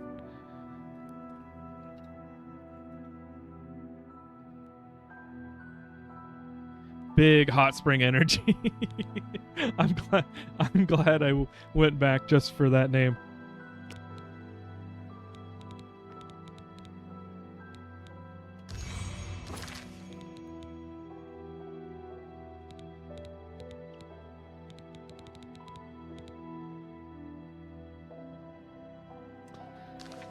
I also have, I think I have a Grand Soul Gem. I do not have a Grand Soul Gem. Never mind. Keep in mind, you're likely draining your fatigue while it's being restored. And that's, that's what's keeping me from going too far down in the per second fatigue regeneration. It's just, I also want to keep in mind my mana reserve. So my mana being, 200 of my mana, if I go to my character, 200 of my mana is 2/3 of my, my mana. So like I have to be already using magicka. So like I don't want to make too weak of a fatigue spell because then it won't actually help me when I'm being hit, when I'm blocking too much. But I also don't want to use too much of my mana. So I was trying to balance those two things. But I think I'm okay with where it is for now. Pretty big heal. I should have named it Pretty Big Hot Springs Energy. Hello there. Hello there, Huts. How's it going? Welcome in. What are your thoughts on Clair Obscur? So I did not see Clair Obscur, like I've heard about it because I listened to Friends Per Second podcast. I also watch Skill Up. I also watch Jake Baldino and Game. I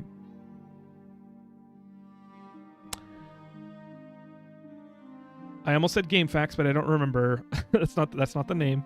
But the show that he does, the Friday show. But yeah, the Clair Obscur, all of them are raving about. Alana Pierce as well. They're all raving about Clair Obscur, and it's a turn-based RPG. I can't say that I love turn-based RPGs because they're turn-based RPGs, but I have played a lot of great games that are turn-based RPGs, and the fact that it's new and current, and that they have given a lot of respect to the old feel of those types of games, but then it's in like a 3D, fully realized world. That looks good to me. I want to play it. I've honestly been reading. I've been reading a lot lately, so I haven't actually been playing. I haven't played this game as much offline, but I want to get there. I want to play Clair Obscur. It looks good. I believe everybody when they say it's amazing. It's very good. Awesome. Are you playing it, Dr. Finance?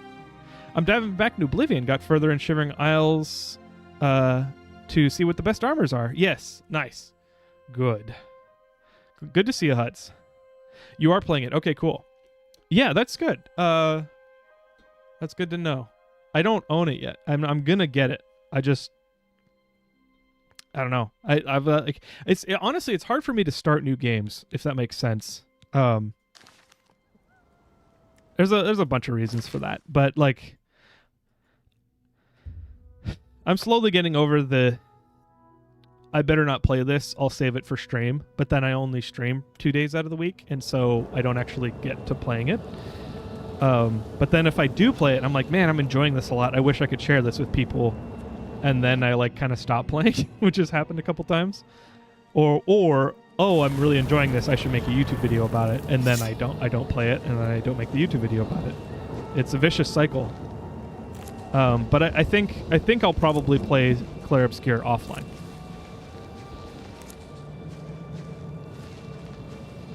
Is there any plan after finishing Oblivion? Oxygen not included, perhaps? Yeah. I own it. I bought it in a Steam sale. I can't say that it's necessarily calling to me. That style of game is kind of like a hit or miss for me. At least the style that I can see from the Steam page. Like, I don't know much about it. I just hear everybody saying it's such a good game. And I believe you. So, like, it's really a matter of me bucking up and trying it. Although, you mentioning it is a good thing. It gets it in my head. Ooh. It gets it in my head and makes me kind of consider it. So, no, I do not have a plan after... Hi. Miss me.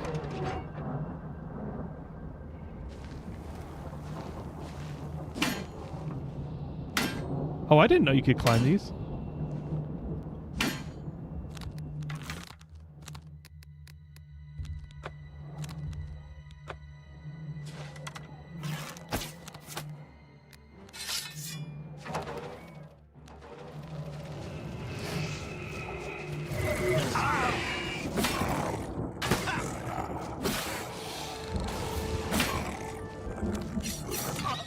No! No! I was gonna soul capture him. I let my guard down. But yeah, I honestly, thanks for saying that. Repo is another game that I've heard about, and like my mods mentioned to me. Thank you. My mods mentioned to me, and I do enjoy playing games with mods. like having like a little stream where we all have fun and play a game together. I don't know anything about Repo, other than I've seen a lot of people that I watch on YouTube put out videos of it. I just haven't seen it myself. But yeah, I mean, Satisfactory update. What is it? 1.3 or 1.1? I think it's 1.1. Somebody asked me about the other week, and I haven't been back to Satisfactory in a while. I stopped right before. I can't remember if I did. I think I did do nuclear in my current save. But there's a bunch of new things.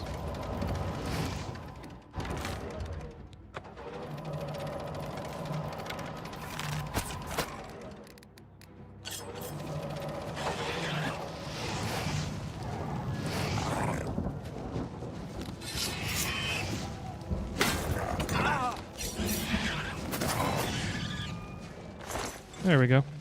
Hello. Tulin is here. Repo is in the same vein as Lethal Company, which I enjoyed. I think Lethal Company kind of got old quick for me. Honestly, I think Among Us had more staying power with me than Lethal Company did.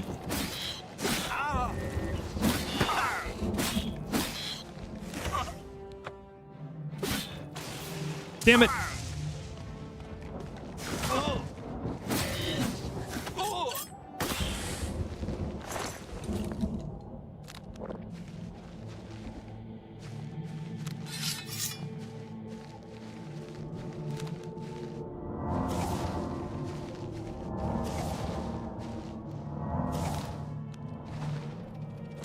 I'm already out of poisons, huh?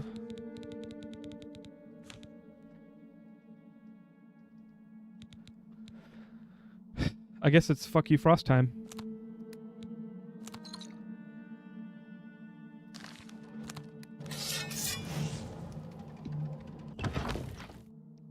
Repo is basically the same gameplay loop as the Lethal Company, just different mechanics. Okay.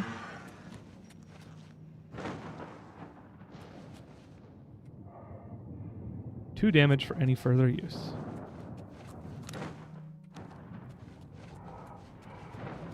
Alright, let's get some damage.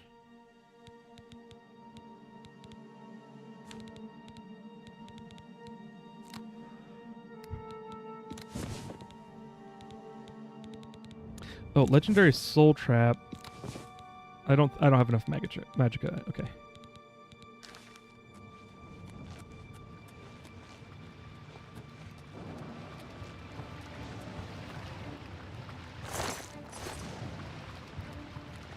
What is that water sound?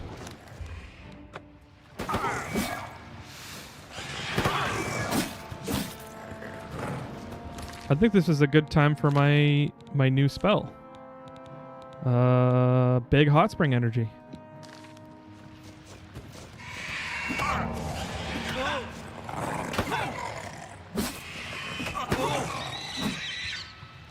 See, that worked.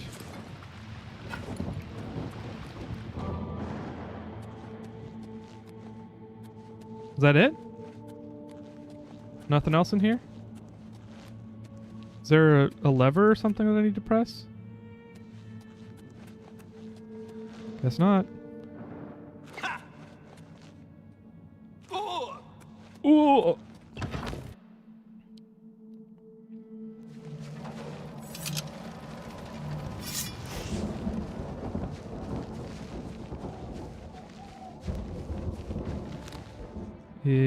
Huh. Huh. Huh.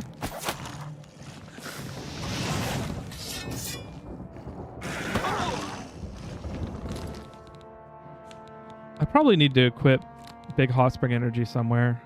I'm not gonna do damage right now, like magic damage, because I still have stuff to level up, like blade and block and light armor.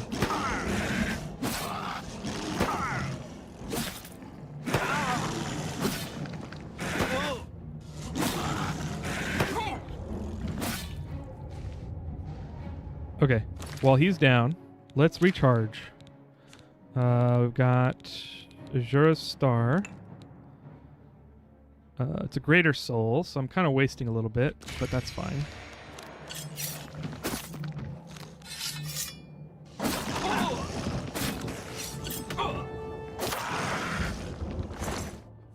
Okay, what did he just give me?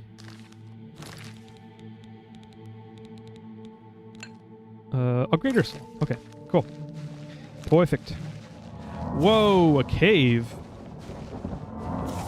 Nether tunnels. I do not... Well, that actually kind of rings a bell.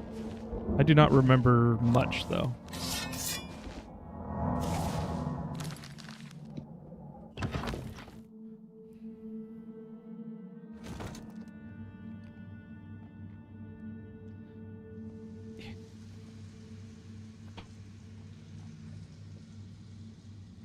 I should get a smaller stand for my cat cam so that you guys can see Tulin at his level. Hello? Where are you? Is there anyone to kill?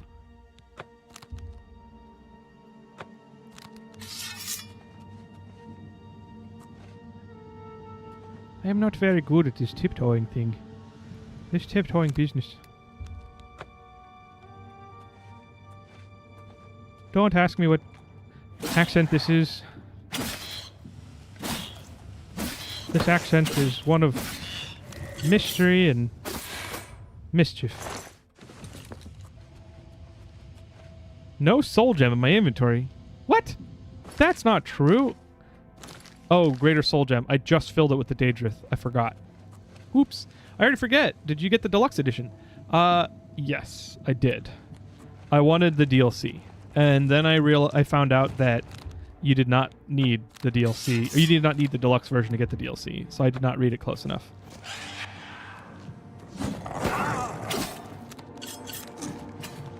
Whoa! No.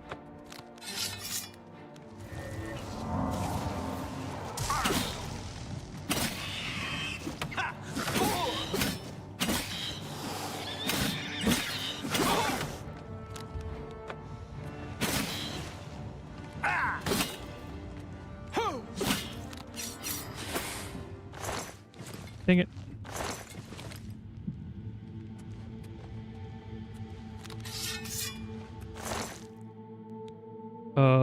Is that looks magic to me. No, it doesn't have the little dot.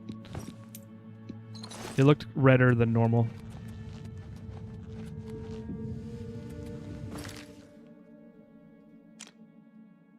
Okay, that's a circle.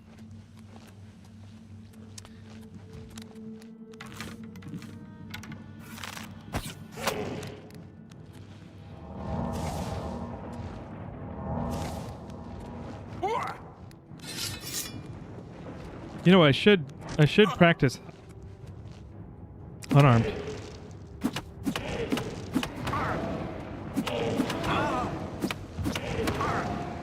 Oh, jeez. Ow! He's gonna kill me.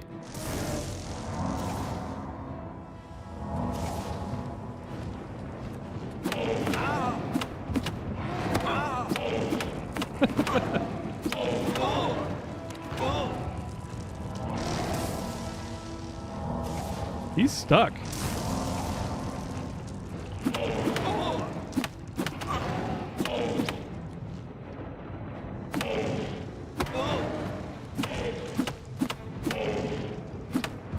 This is doing so much.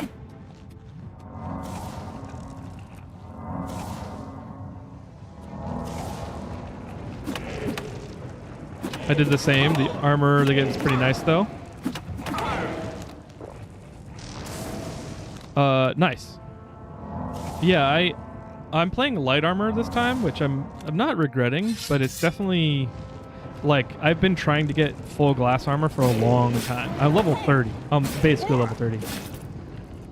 And I haven't found a full thing of glass armor, which is kind of weird. So, I don't know, maybe I'll do Shivering Isles soon.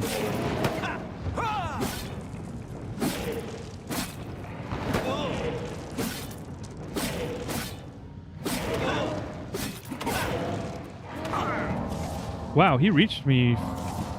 His reach was really, really far.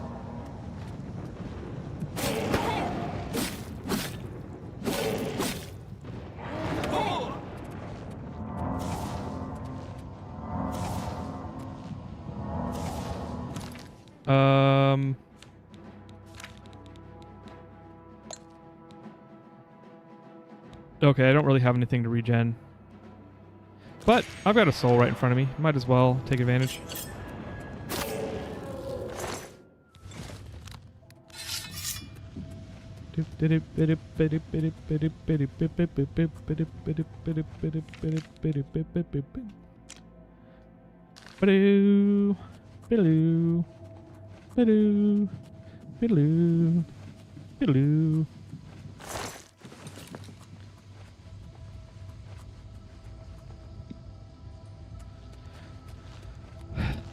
I'm like simultaneously like insisting on sneaking and not wanting to sneak and being too impatient to sneak. I think we are technically clear though. Nope.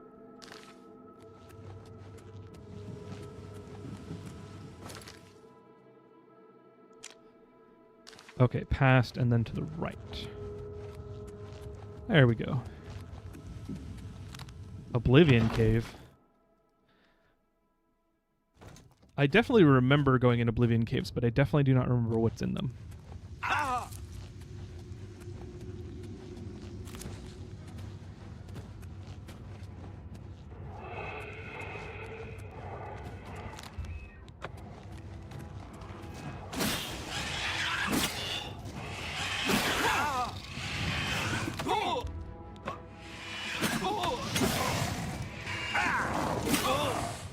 Whoa! No! No! Oh my gosh, I should have died there.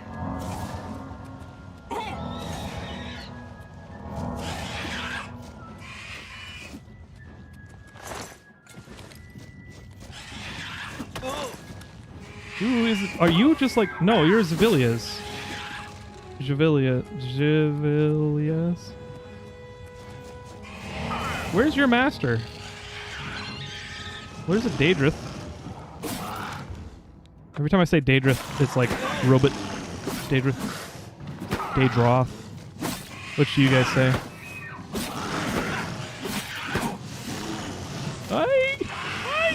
No, that was his health, not mine.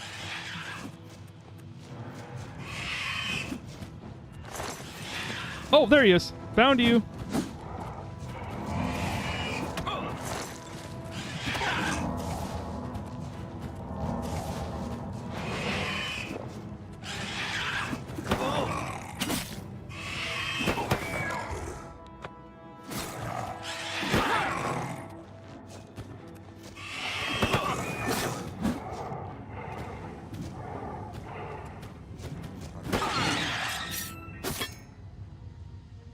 Oops, all souls.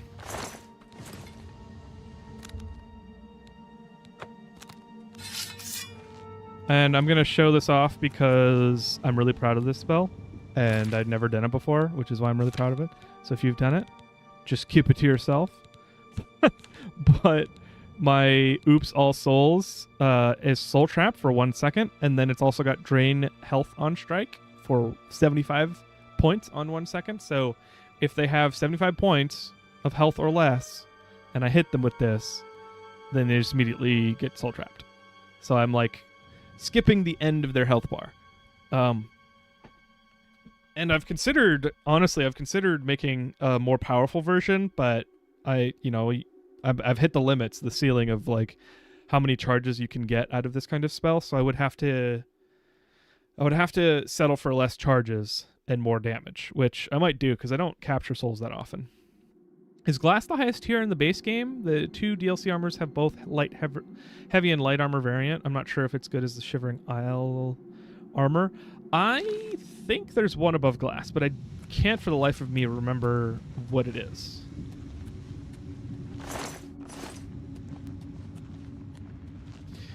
Fleshy apertures.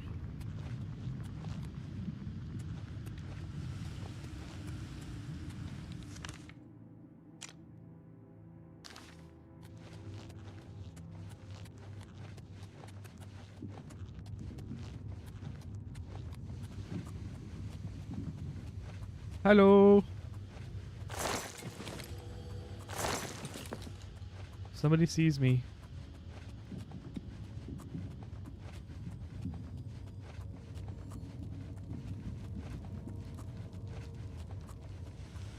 Maybe they don't? Get to the left and then around.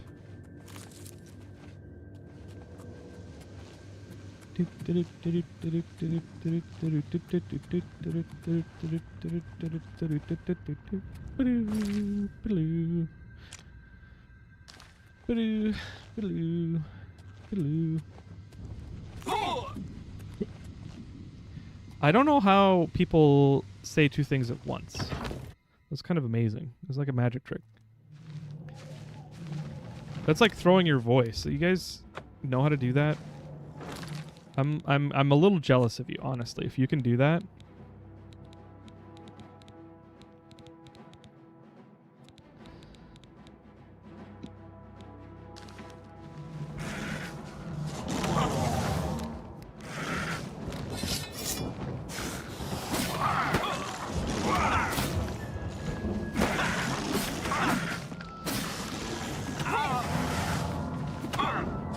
Woo! Woo! Woo!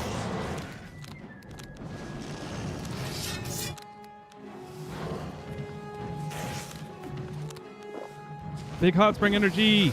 Come to me!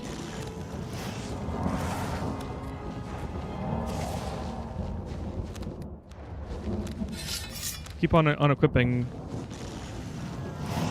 the spell I'm trying to use, or the shit I'm trying to use.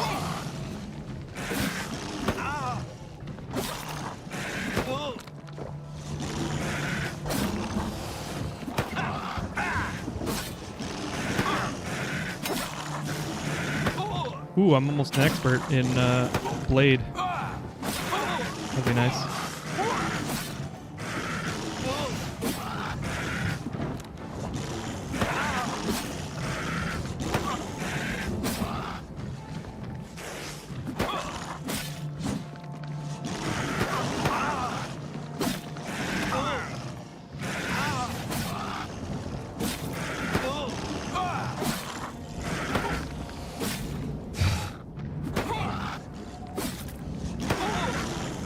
I don't even need to look at the screen. It's so formulaic. What's that other guy doing? He's just sitting there. Okay. Can I recharge? No! No! No!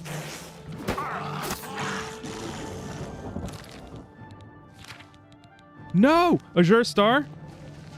Where is it?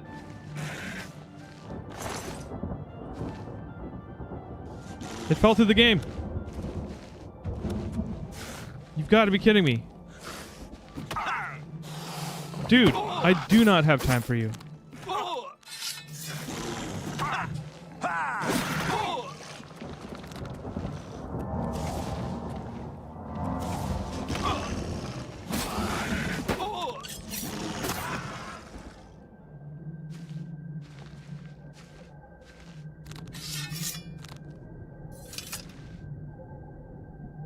Come up.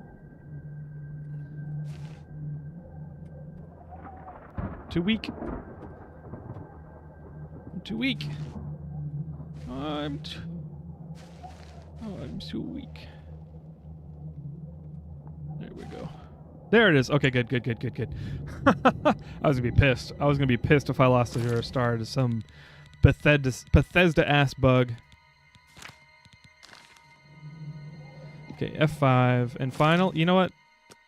Why don't we do a full save? Oh, hey. I think the cave started there, and now we're over here. Very nice. Let us go. F5.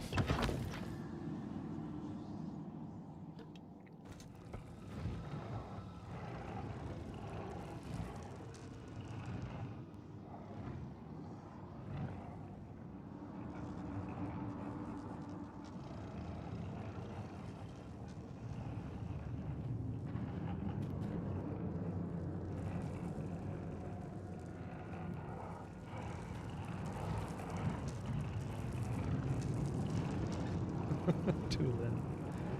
Good boy.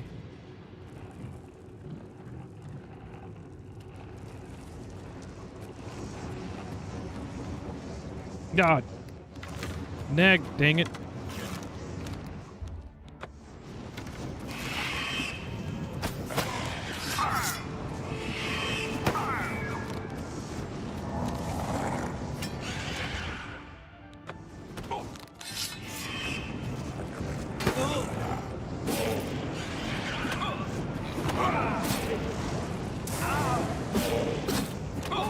Oh!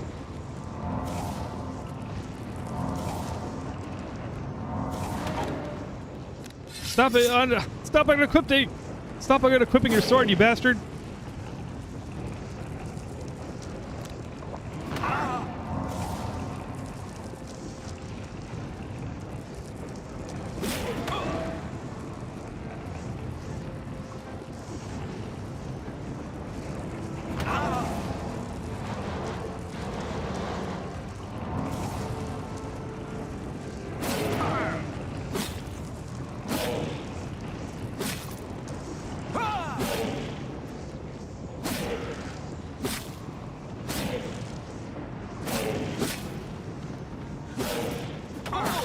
Whoa!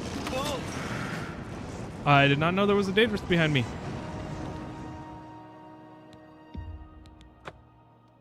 Okay, so that is 70 hours, which I don't think is accurate because I was in the menus for a while. Well, no, that's like time in the save. Maybe it is accurate.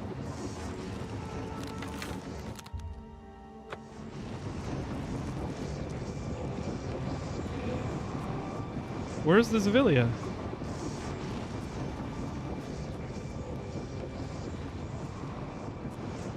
Oh, he doesn't have a leg. Oh, he does. He's stepping on hitboxes.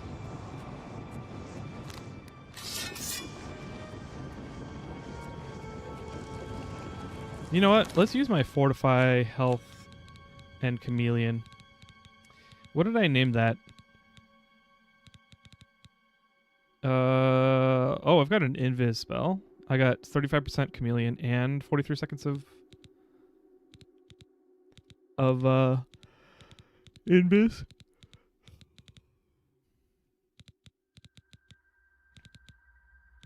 I made a Fortify Health. Maybe it was just Chameleon on self. I swore I made a different potion, but I guess Augment Spirit will do.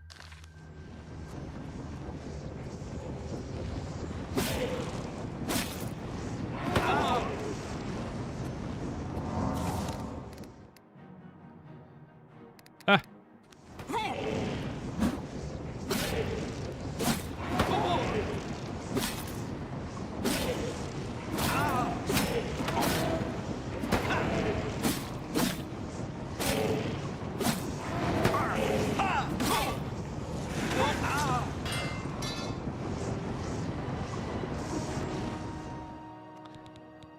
Go to hell, they said, and so I did.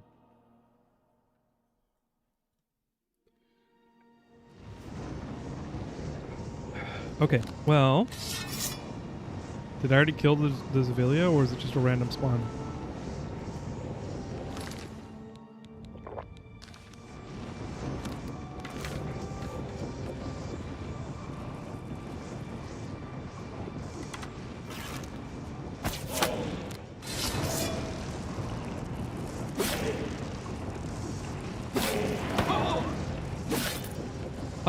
Jeanette. Whoa. You've been subscribed for... Thank you for the resub for 20 months. That's very much appreciated. Man, I've been streaming for a long time. Thank you so much. So many months. Also, going to TwitchCon later this month? I am not. I've never been to TwitchCon. Should I go? I mean, I don't know that I can make it this year. I've never even considered it. You know, I've been an affiliate for 4 years now, which I totally forgot because I was going to ask my mods to help me plan something to celebrate that. But yeah, I've never considered going to TwitchCon. I've never even thought about it. Is it fun? I hear things from like other streamers / YouTubers that go to TwitchCon. It's like, oh, it's just kind of a cloud fest and all this and that, which, you know, you gotta take it with a grain of salt because like they're also at a different level. You know, if you're going there to like try and meet up with Mr. Beast, then you probably aren't. You know, you're probably not doing it just because you love streaming. And that's not a judgment necessarily. You know, I'm not meaning to judge people about it, but I just don't see. I don't even think about that. Like, I haven't even thought about going to TwitchCon for that. Like, I would go to TwitchCon for the same reason I go to PAX, and that's for fun. PAX is hella fun. I'm definitely going to PAX. It's at the end of the month. I would say if you haven't been there, then it's a good idea to go, just at least once to get some experience. That could be fun. I'll have to look into it, honestly. I'm not sure because of work. I have some pretty crazy software project schedules, and I'll probably be working overtime for the next couple months. I mean, I have already been. Last week I didn't have to. I decided to take Friday off because I had worked 50 hours that week before Friday. But I probably I'm going to try and not do that again. Or regularly, at least.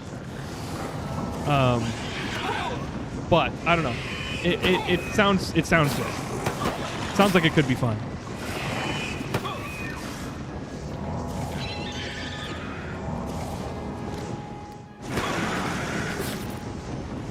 I've never been to PAX, but I would love to be to one. Yeah, I go to PAX every year. PAX West, at least. I've thought about going to PAX East because I have friends that could potentially go to that. I've just never organized it, and I never know if they're actually going. Whoa! There we go. But that could be fun. That's one of those things. I love going to conventions. It's such a fun thing to go to a place where everybody is there for the same reason, which is because they love fun, they love video games, they love comics, they love whatever. You know, it's such it's so energizing for me. And I'm not a super social person, which might sound funny, but it does give me energy to go there and meet people and be in line and talk with people and oh, what game, or how much have you played this game that we're about to go see the demo for the next thing going out? One of my favorite things at PAX West was when Destiny the game was still popular, rip, but they had the next DLC, I think it was Shadowkeep or something, and they had a tournament, a PvP tournament, so that all of the 50 desktop PCs that they had networked together, and they were having a build of Shadowkeep there, and we played PvP. And if you won, because they did a tournament, so you would play 3 games, and it was, I think, trios. So it was you, or it might have been duos, but you had 3 people against 3 people, or whatever the team size was. And, you know, I mean, I'm not great. I'm above average.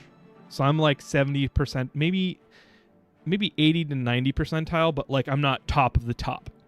But if you go to just a random game tournament where just anybody who wants to play Destiny, whether they know how or not, you know, comes off the street and plays it, you're going to win. So I did win, and they gave me, you know, you get a medal every time you win.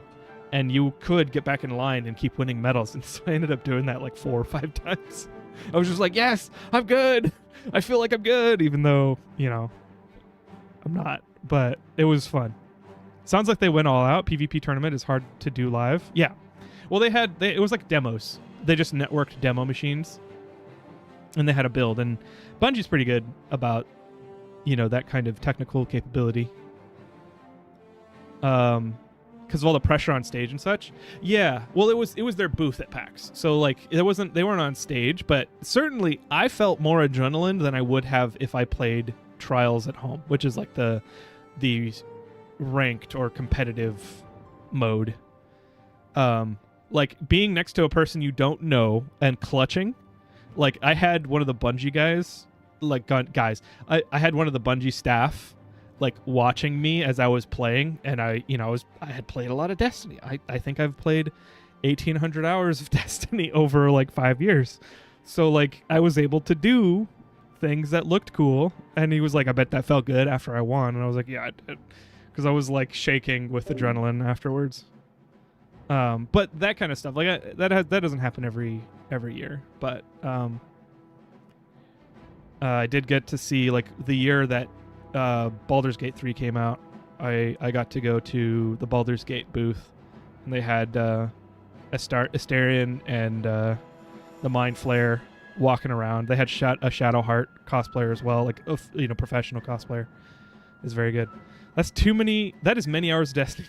I mean, yeah, over 5 years though. Imagine somebody who like plays games to relax. You come home, you play 2 hours Destiny, and you're done. On the weekend, what do? You get your shit done, and then you play Destiny, and that's more than 2 hours during the weekend. So like, yeah, I mean, Destiny was an addiction for a while, for sure.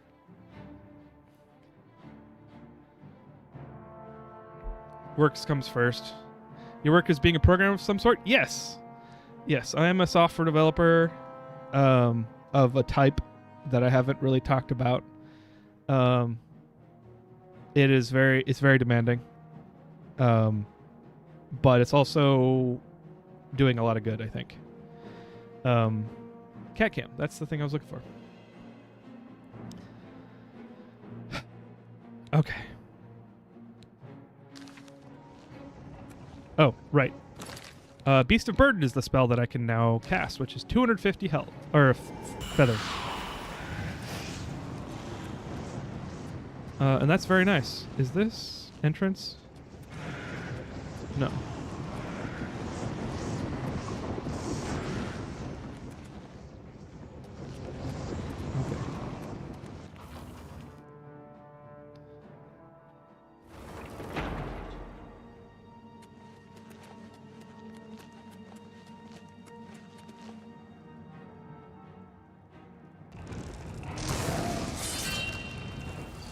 Whoa.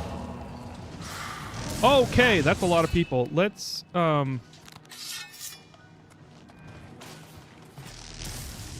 back up. Let's hit the menu. Let's check out some area of effect spells. We've got Hush. It's on target. We've got Soul Trap, which I don't want to use right now. Actually, is Immolating Blast area of effect? No, it's just one hit. Electrocution. Mute. Silence on target. I don't have enough magicka though.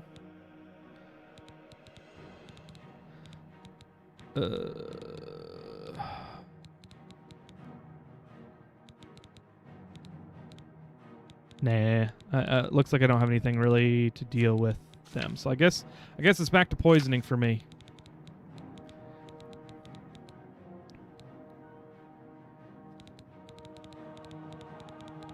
Bum, bum, bum. Oh, I'm paralyzed.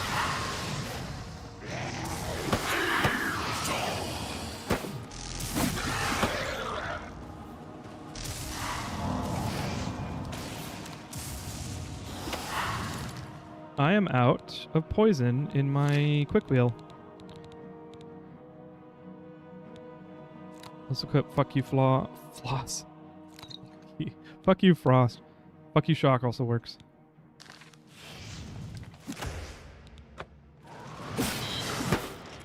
I think I'm stuck in Sneak.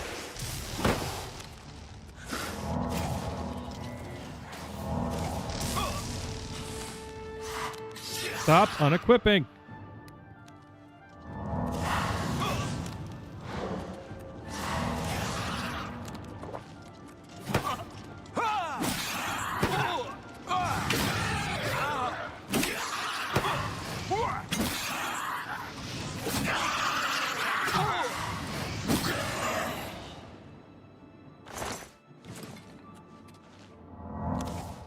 There we go. Know the feeling. I've played way too much World of Warcraft and Destiny, but it is much of the same. Promise myself that I can stop at any time. Yeah. Yes. Honestly, I've mentioned it before, but I tried so hard to get into WoW. I tried very hard. I had heard of the wonderful times people had, the community, the fun, the hours, you know, the hanging out and playing and talking. Oh, there's a Daedra spider. Ah.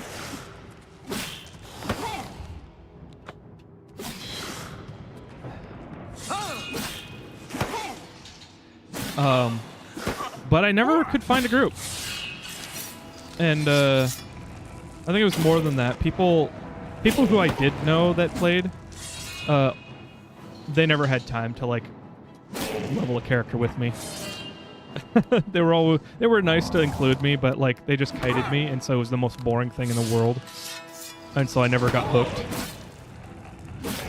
And they also like brought me to higher level stuff that I didn't know. Like I didn't have any fundamentals. I didn't know how to like set my stuff up to succeed. Especially in PvP servers, where it would be the most tilting thing ever to get body camped. I must have bought the game like 4 times, or at least resubscribed 4 times, and had like I think 5 different characters. The farthest I ever got was like level 50, 57 or something like that.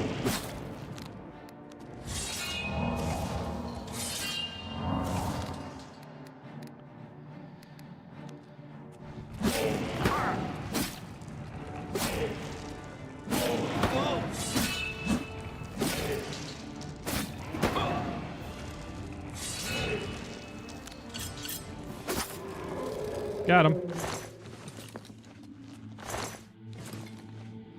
Alright, what's my soul charge at?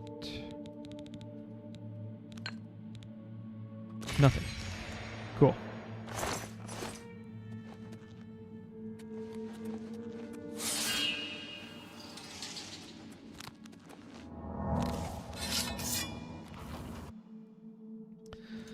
Okay.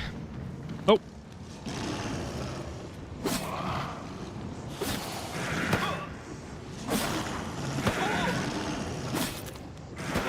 I keep forgetting. That's the one thing I keep forgetting to do.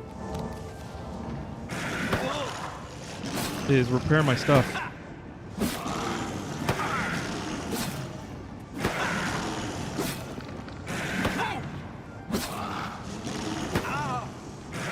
Are bows still as broken as they used to be? You know, I never found Oblivion bows, and maybe this is just because I never played it right.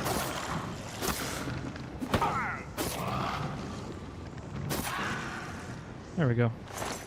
I never found Oblivion bows to be that OP. But this character that I'm playing is explicitly not bow-centric. I'm playing a battle mage, and so alchemy, blade, and destruction are my main things.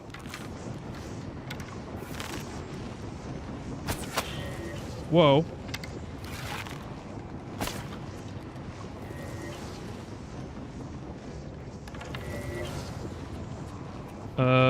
Oh, I'm unequipped. That's why.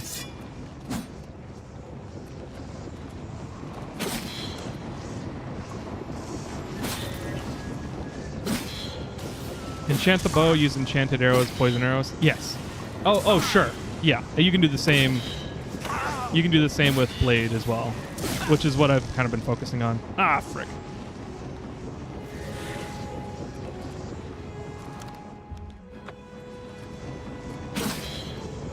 Okay, so there's that. Let's go ahead and run Beast of Burden again. I'm about to run out and be over encumbered. Stop unequipping my damn sword. There we go.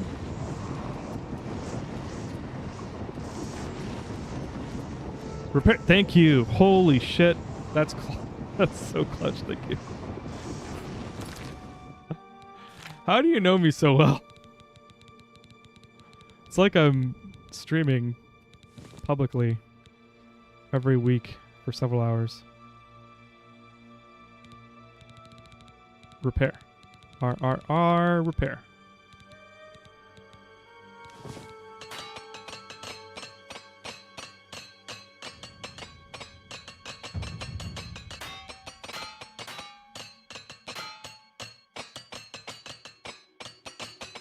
The group element matters, sure, but you can play completely solo in WoW. Lately, okay, sure. Yeah, this was, I think the last time I legitimately tried to play WoW was like 2012. So that's a long time ago. I think Cataclysm before Mists of Pandaria came out was when that was my last hurrah trying to like really play. And actually I had because I worked at GameStop, and a customers who was pretty cool. I'm actually still Steam friends with them. His stepmom and dad, or I think it was his mom and his stepdad, and him, they played. He didn't play that much, but his mom and his stepdad played a ton, and they were just kind of chill, and they played every night, and they like took me under their wing for a while, and they played the most, with me out of any group I had tried before. So that was like sweet and nice, but like they also weren't very into like raids or PvP or anything like that. So it was kind of fell off after a while. That is a long time ago. They upgraded a bunch of stuff since then. Yeah.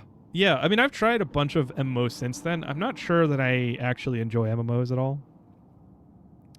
I think at some point I'm like, why am I playing this? And maybe that's just the social element that I'm still missing. But I tried ESO, Elder Scrolls Online. I tried. Oh crap.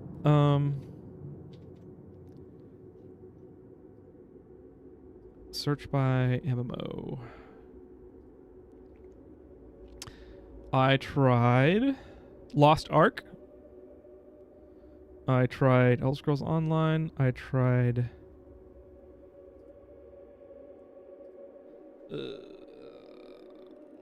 I've tried Final Fantasy 15 or 14 two times. I don't know. I'm trying to remember all the other ones that I've tried legitimately. And I'd always get to about the point where you get your mount, or maybe like 10 levels after that. And then I would kind of fall off. Haven't played ESO, but I've heard of it. I've heard it's really fun, but I haven't experienced that. It's playing Oblivion and loving Oblivion so much, and then going to ESO and like trying to play it for the story is just heartbreaking. If you play it and accept it as an MMO, I'm sure it's awesome.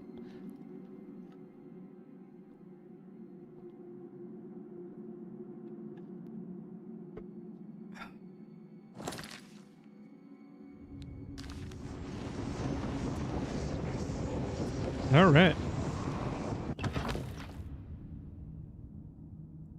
Gameplay in Oblivion looks similar to Skyrim. I wonder what the meta class for that game is. In Skyrim, it was Stealth Archer. Honestly, in Oblivion, you can make yourself so powerful. I've tried a couple things. Like, I've tried straight fighter. I've tried blunt. I've tried all mage, which all mage is a little difficult until later in the game. Battle mage is my favorite because you kind of get to taste everything. And you could do anything. And like, I mean, my stats are stupid. I'm level 29, which is a lot, but I have several mastered skills. I've got maxed out willpower, intelligence, and strength. Now I'm just working on speed and endurance. I am also on expert mode, which, this doesn't matter as much because they all have quadruple the health and they do double damage. So that hurts. Stealth Archer is still pretty good with the changes they made in the remaster. I've leaned heavily on Marksman and then Destruction Magic. Nice. Yeah, I would say that's viable. 100%. I feel like the core experience of the game is still here.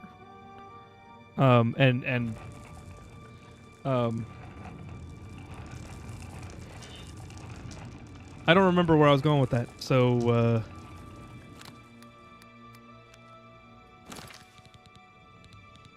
Let's see.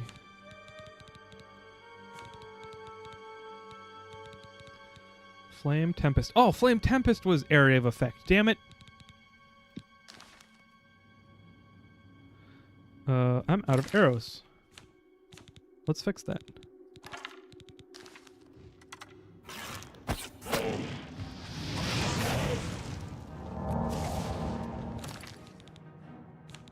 I just bumped my hotkey. And I'm not really using destruction much. I'm out of magic anyway.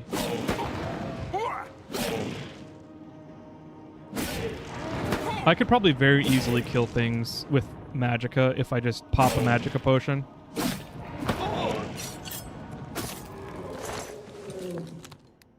No soul gem.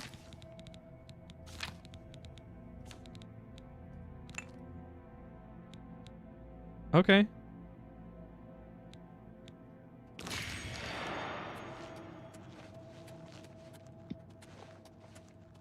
Gotta remember to use that.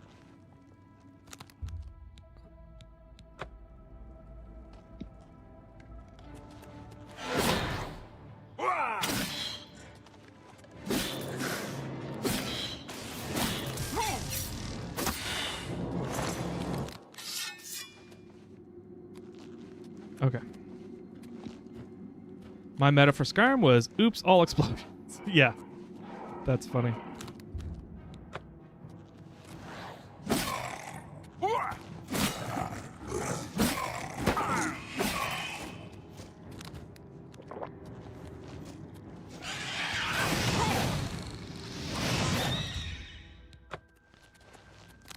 I keep on equipping my weapon. Son of bitch. Marksman feels better than the original, but it's not completely broken. You deal good damage, but one-shots are pretty rare, even with stealth. Yeah, in this game, one-shots were always pretty rare, in my opinion. Well, no, I guess on Adept they aren't. Are you playing on Adept or Expert, Huts?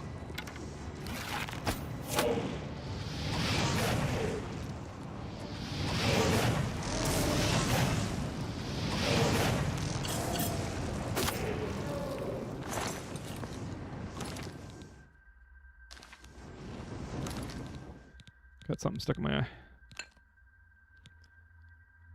Huh?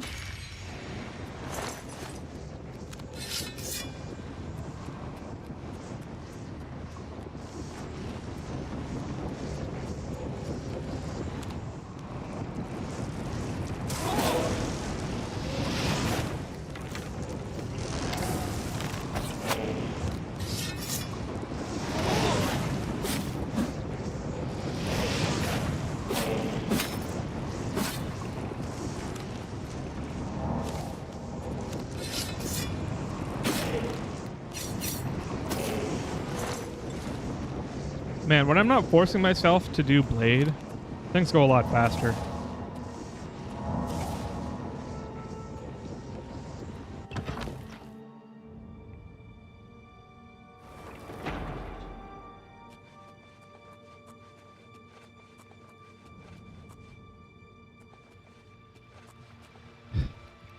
Oh.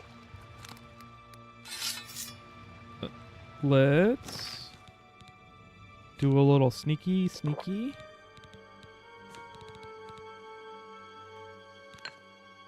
And I have a greater soul. I don't know, I don't remember if Dremora count as souls.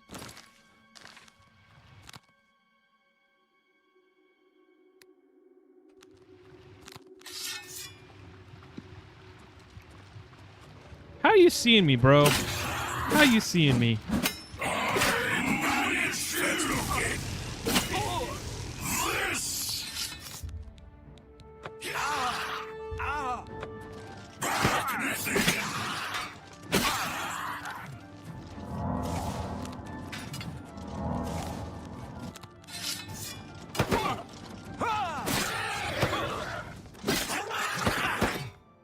Oh! Expert. Okay. You have a chance to make a bleed, dealing damage over time. Nice.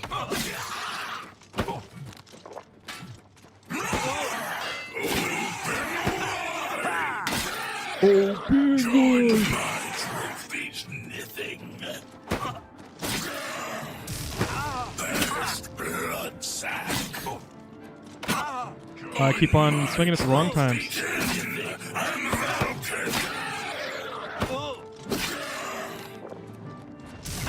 Krakenfall.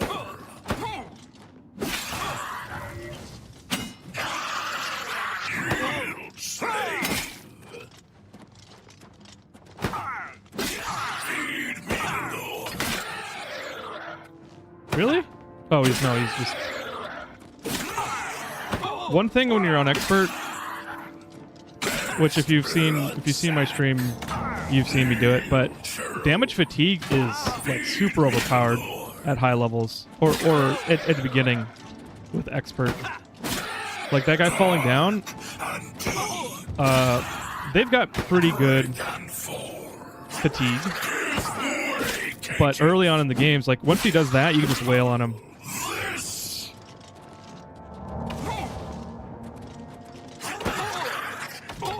I think I'm gonna run a feather potion because I do not have time to cast.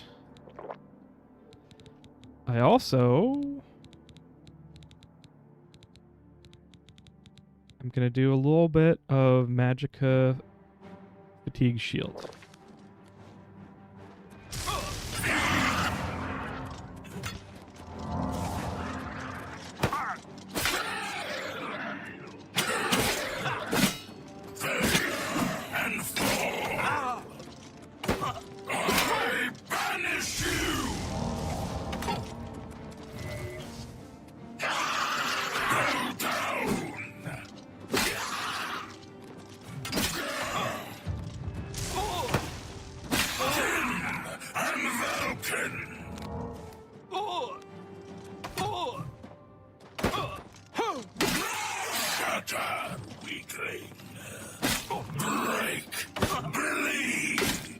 I could use a poison potion, but I don't want to. Like, I've been avoiding it.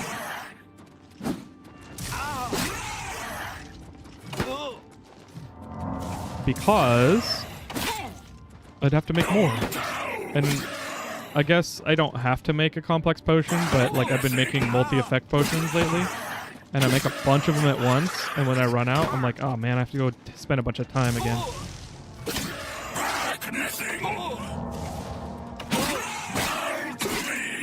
I was going to test soul capture of these guys. Oh wow, okay, he's got a lot of health.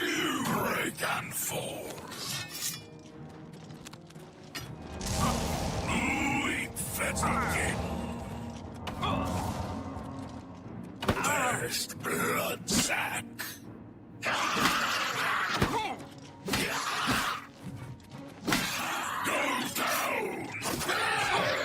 There we go.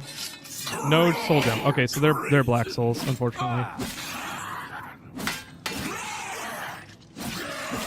Now this one guy, I can just wail on him.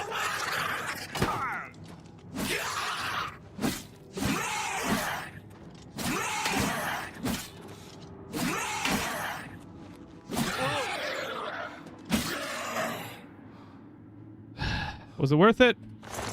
I don't know. You tell me. I can kill him quicker next time if you guys want. That did take a long time.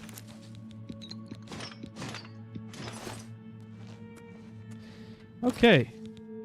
Beast of Burden.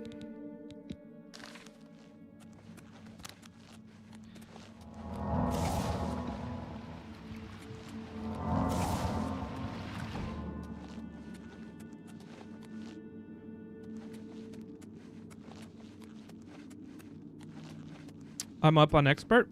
I get 1 shots on lower enemies, but the average is probably 2 to 3 shots. Yeah. Wait, really? Damn, can I see your build, Huts? Can you post that somewhere? Cause like I'm not having that experience at all. I'm level 30. And it's taking me forever to kill everything. I mean, that's not true. Bears and wolves, those kinds of things, they die pretty fast.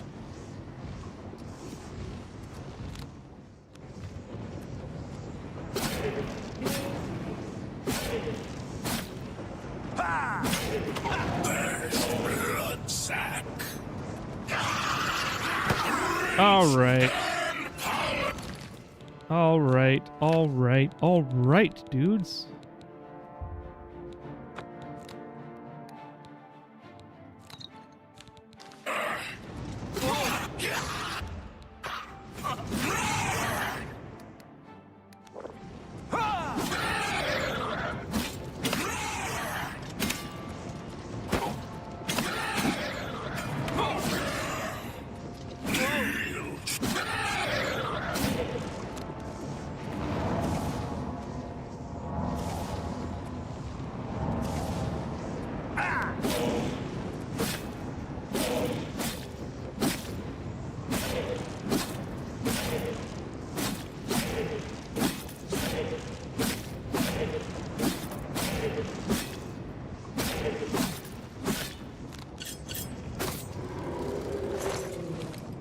All done.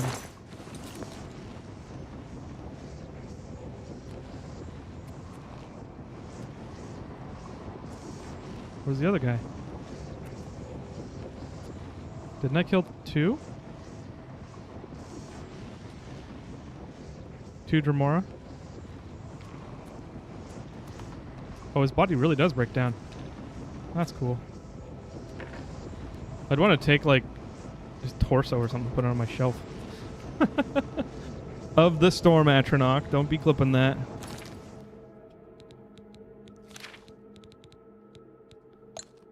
Greater Soul. Okay, yeah. Let's use that. Fit in a Grand Soul. I saw your repair stuff challenge very late, Clockwork, but that helped me again, because I do need to repair.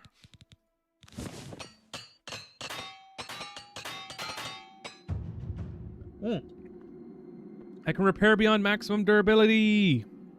Hell yeah.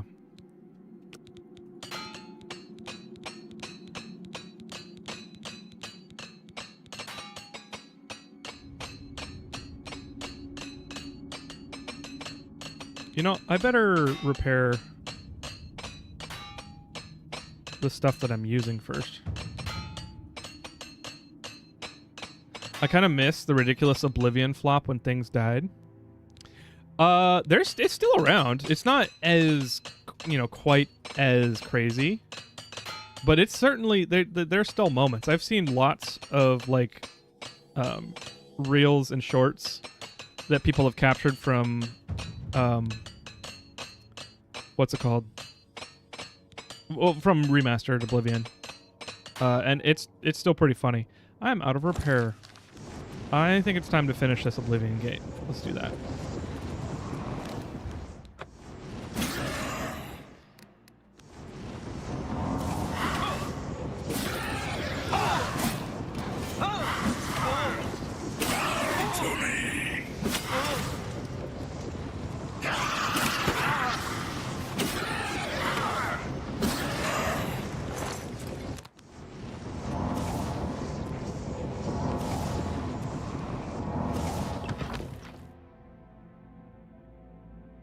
Everything was awful tanky in the original.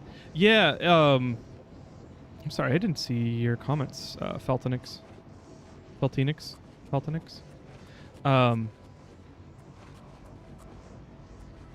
It's very tanky in this game too. Although on expert, at least.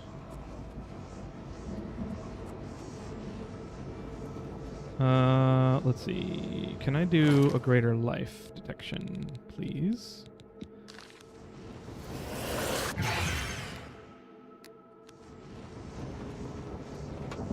There he is.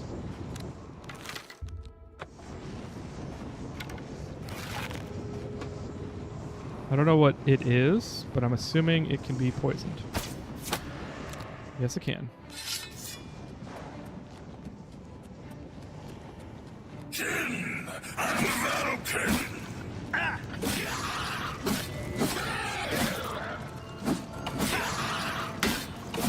Oh, there's three. Alright, more paralyzed. Stop unequipping my sword, dude. I'm gonna fire you to keep this up.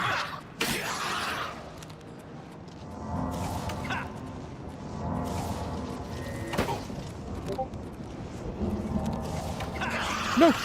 No!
Trust your stats in Discord? Okay, cool.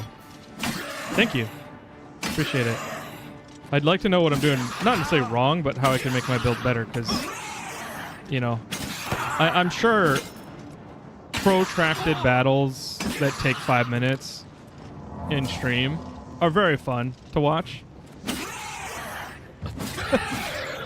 Which they're probably not, but they're not fun to play. Like, when I feel like you guys... there's not much for you guys to watch, I'm like, I get kind of anxious. I'm like, I want to move forward. I want to move forward. And so I would like to kill things faster.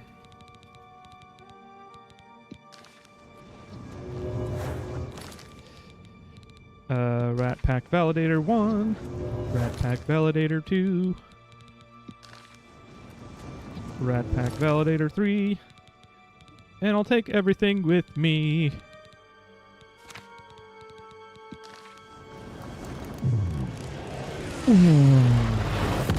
Base drop.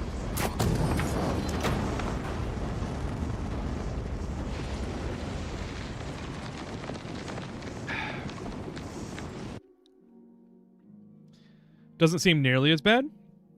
That's good. Yeah, I mean, honestly, I'm making through it. Like, I'm getting through it. It's not too bad.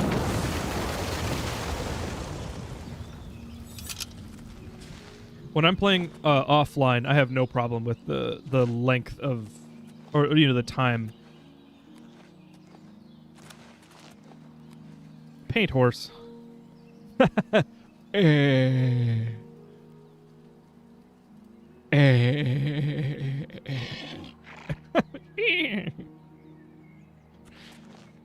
Hilarious.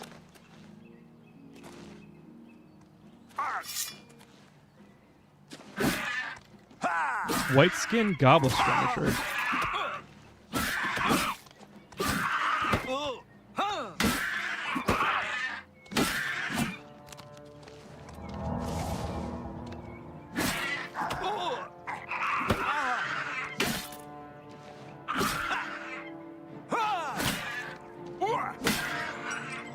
Got him.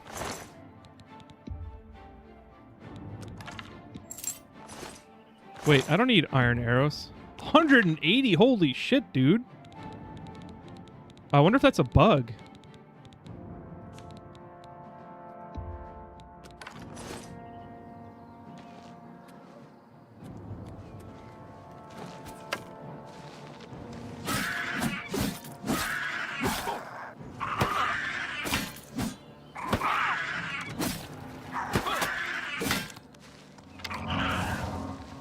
Okay, there are 2 of them. I was wondering about that.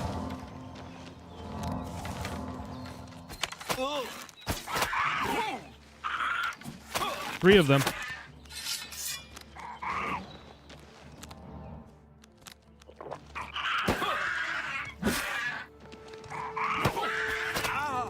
Uh-oh. Uh-oh, somebody's got paralyzed.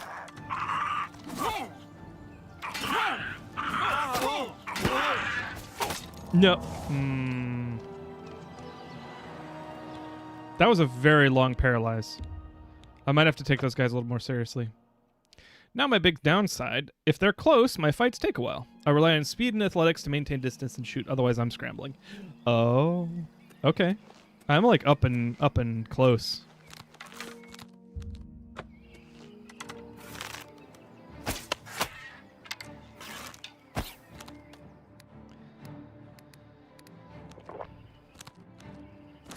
Let's do a bit of damage.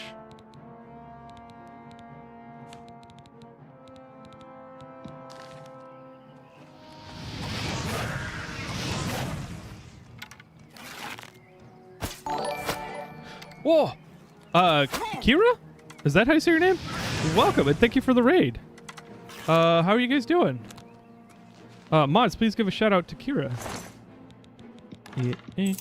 Excuse me while I murder Goblin. Ha! Goblin. Hey.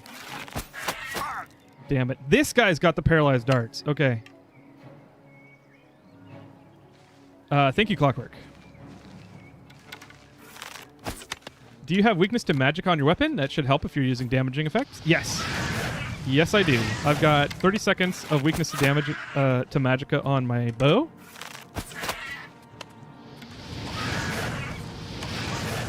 Poof. Weren't there 3? Yes. Okay, he came out.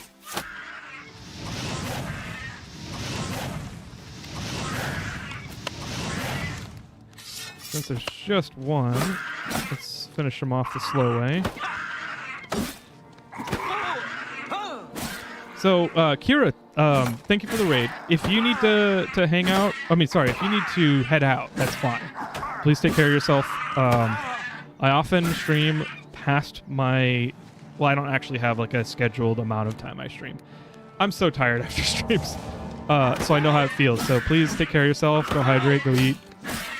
Do what you need to do.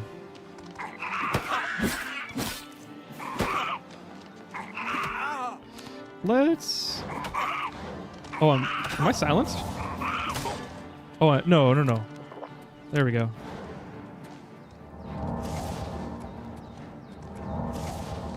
Okay, and then... I don't want to die, so let's just take that out.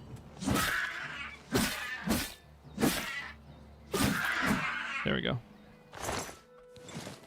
No, I don't want to take up everything. It's bad muscle memory. Bad muscle memory.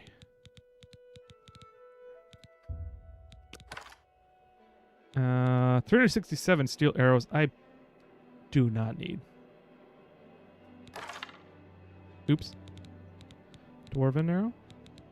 There we go. Let's go ahead and drop 200. I got 135k, so I do not need that much. And then we'll go ahead and Beast of Burden. Oops. Oh, yeah, right. And I still need Rat Pack Validator. Pack Rat Validator.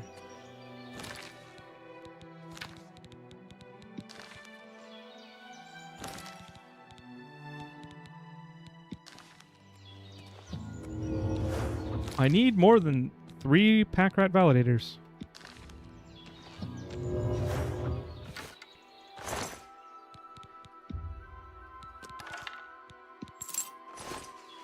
These guys have so much steel arrows. So many steel arrows.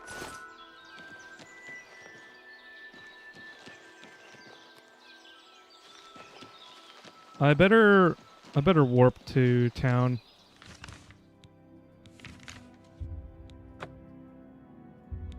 Before my feather runs out.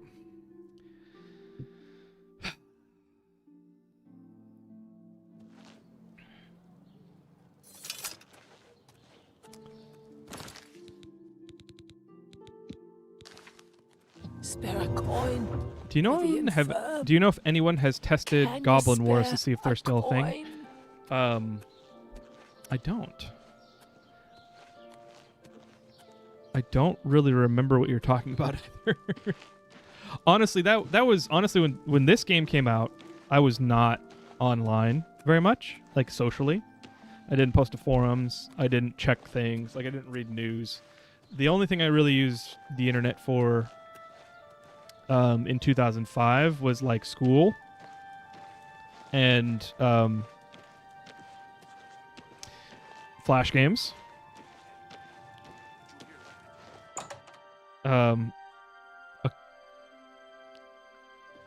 Consuming media. How goes it?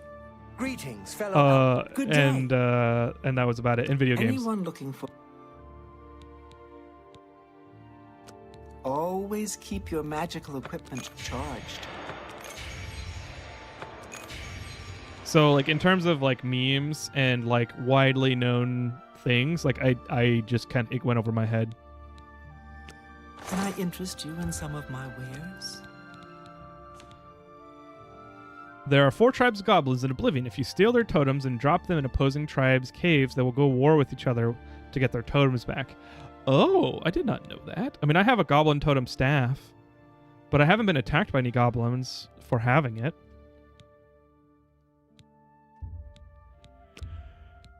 That seems a fair price. Does it seem a fair price? That's good.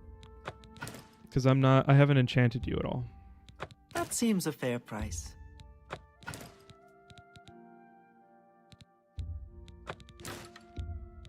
You've made a good Goblin bit of Wars gold. were not well known. People still think it's not a thing. Oh, okay. That's a good deal. That seems a fine. That's a fair.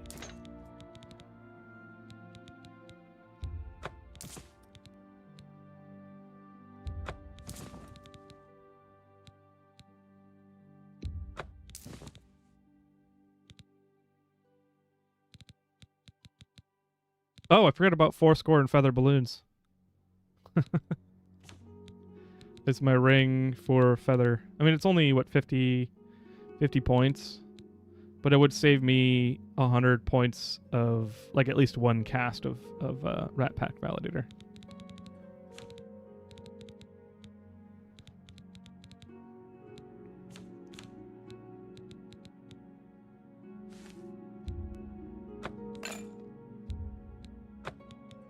Petty Soul Gem. Gross.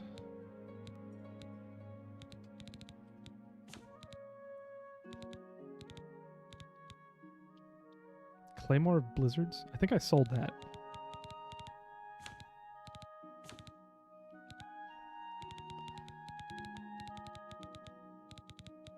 Thank you for your patronage. You're welcome. Goodbye. Well met. Have a look at my wares.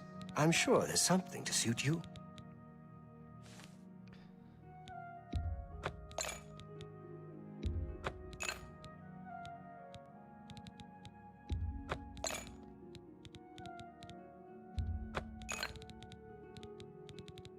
Another satisfied cut. You too. Another satisfied what? Another satisfied what? So, what do you have to report? You know, I really should talk to Umbacano. I keep on forgetting about that quest. What quest was I doing? Oh, right, Skingrad. Do I care about that quest right now? In fact, what time is it? It's... Okay, so I've been streaming for 3 hours. I might end here pretty soon. It is pretty chill. And I'm enjoying myself. Let's get some repair armors. Totem has to be in world space to trigger anything. Oh, okay, so that's why if it's in my inventory, it doesn't matter. That totem's the one you get in the tutorial? That's yes. me, Morrow Rufus. Okay. Perhaps you need new armor, a weapon. I have a large selection of both. Yes. Tell your friends take it about. all. Take care.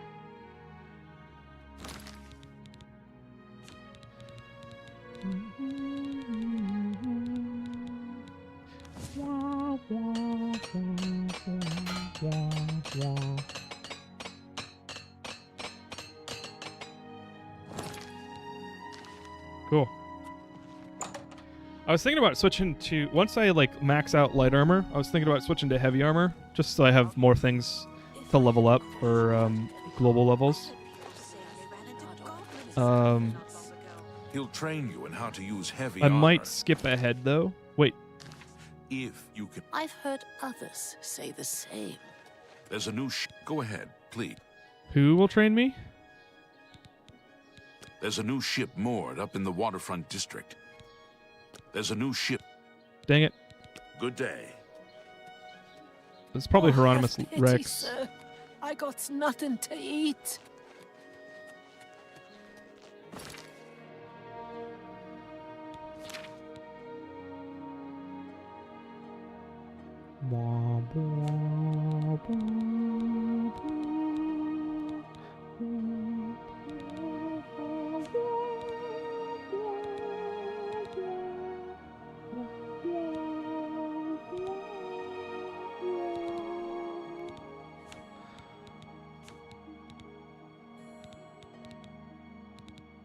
Yeah, let's go home. I was checking to make sure I didn't have anything to drop off, and I do. I got 16 Daedra Hearts, which are 2 pounds each. It's quite a lot.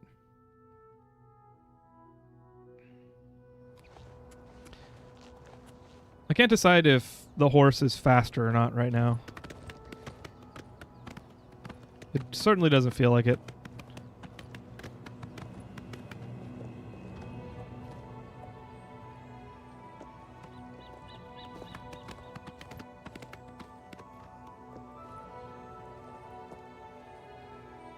Glass is the top light armor in the game. Okay. Thank you. Okay, so that would make sense why I can't find it yet.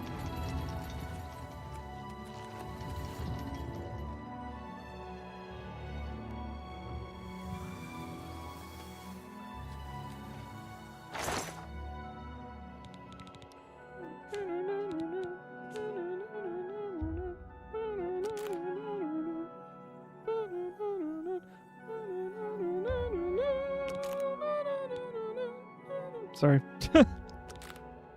I love the music in this game. I love the music in Morrowind.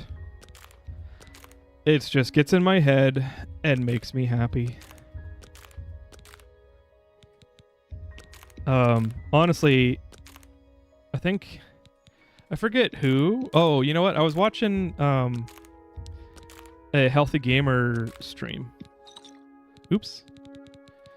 And he made a comment about you can't understand the majesty of Oblivion without knowing how amazing Morrowind is. And he said it like Morrowind was better, which, you know, I like them both for what they are separately. But I really love Morrowind. And so I was like, hell yeah, hell yeah. And it made me want to play Morrowind. Even though it has aged very poorly. I mean, the story hasn't. But the game mechanics are quite terse.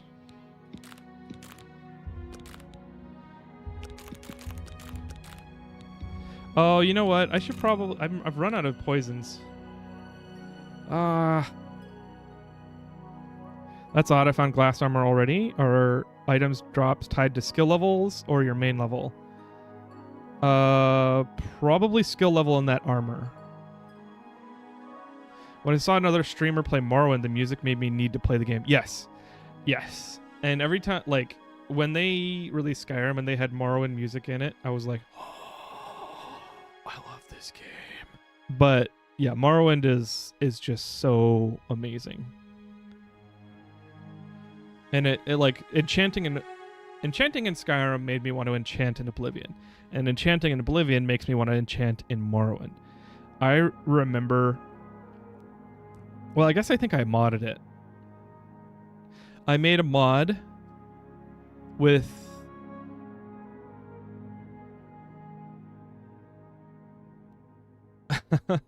Okay, so this is kind of cheating, but I made a mod. I took somebody's adamantium armor mod, and I made a mod to enchant it on top of that mod. And so I enchanted it outside of the bounds which you'd normally... Like, without having to pay the cost. Basically. And so I had armor that made me invincible, basically, or it was very useful. I think I was against making myself invincible, but I like had magicka. Like I didn't have to worry about magicka regen anymore. I didn't have to worry about fatigue regen. What else did I do? I can't remember. But every piece of armor was enchanted, and it was just it felt nice to have made that. Open Morrowind has some fascinating skill mods. They can radically change the game. Okay, you know, I actually got to creating a save in Open Morrowind. Because I wanted to play it with a friend, and so I was trying to like install it and get it all set up. I think I got distracted by a game that came out at the time. That was a while ago.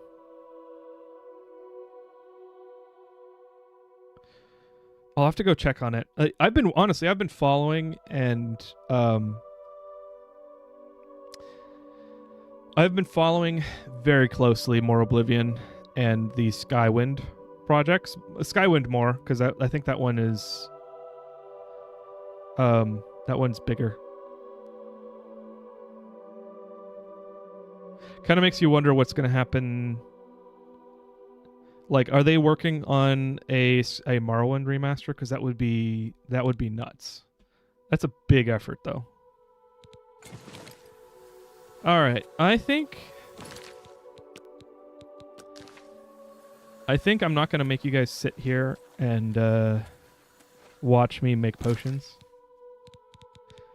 because now that I'm like, I've got to have multiple effects. It's a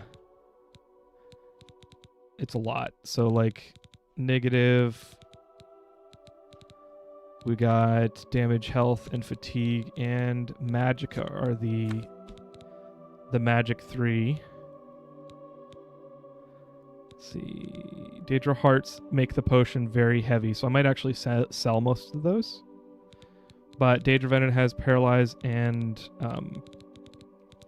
has damage, health. We've got green stain caps, which but reflect damage. We don't want that.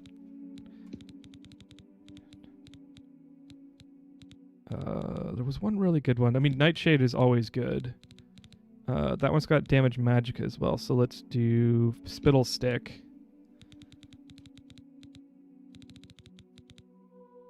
Oh, the restore fatigue sucks. I don't need paralyze. Let's get rid of Daedra venom. Harada's really good. Let's actually add paralyze. Let's remove everything else. So milk seed. Okay, I mean that's pretty good. It only does 7 times 27. It's like 175 health damage, which isn't the worst thing in the world. How much would that make? That would make 22 potions. Oh no, 18 potions.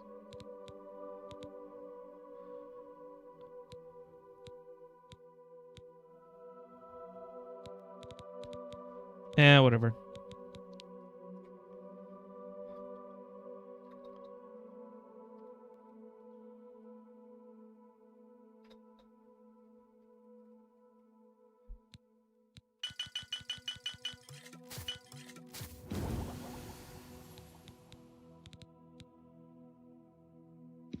Yeah, when you add the positive effects, it reduces the damage that you do.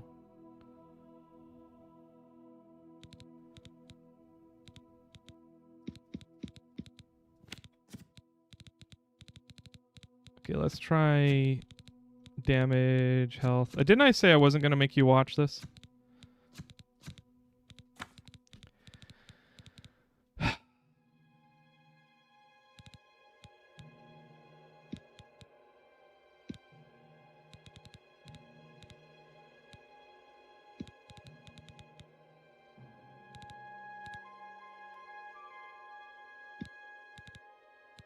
Gosh darn it, stupid restore fatigue.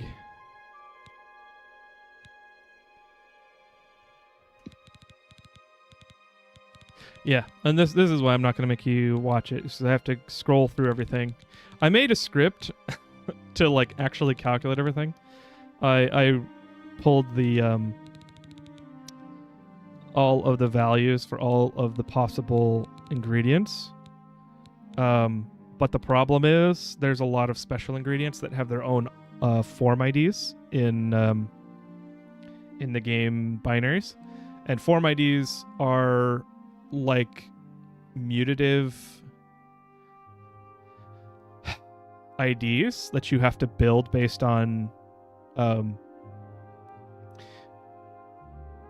well, I don't need to go into that.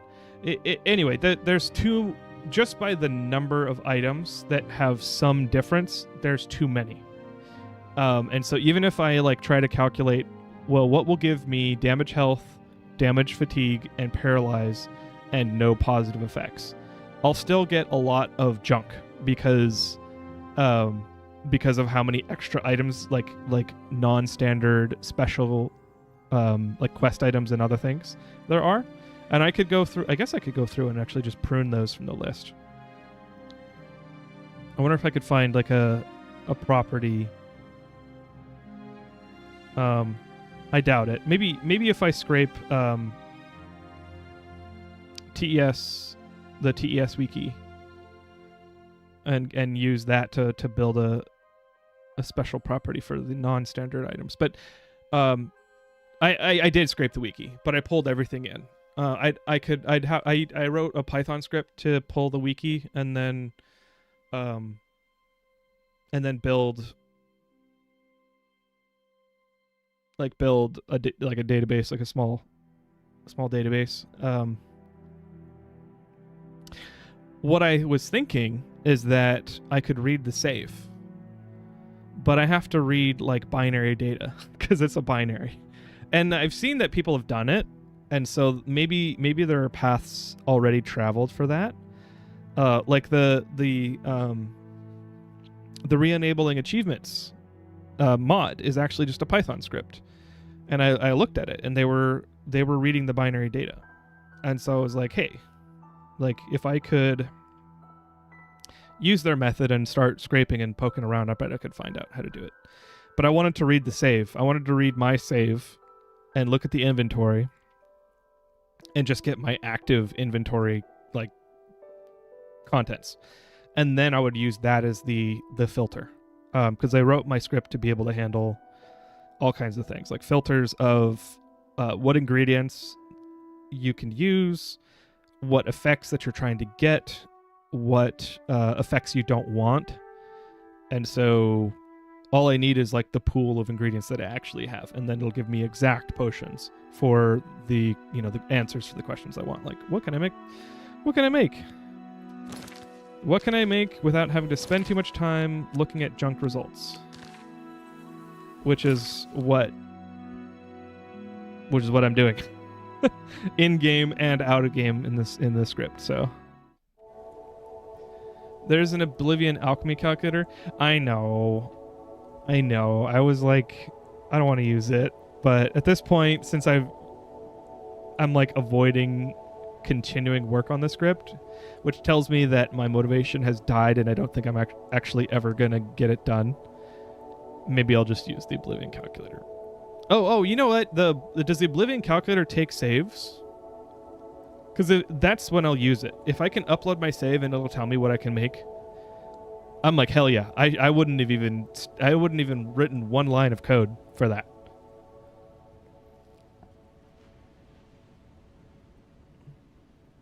UESP. Yeah. I'm gonna look at that right now.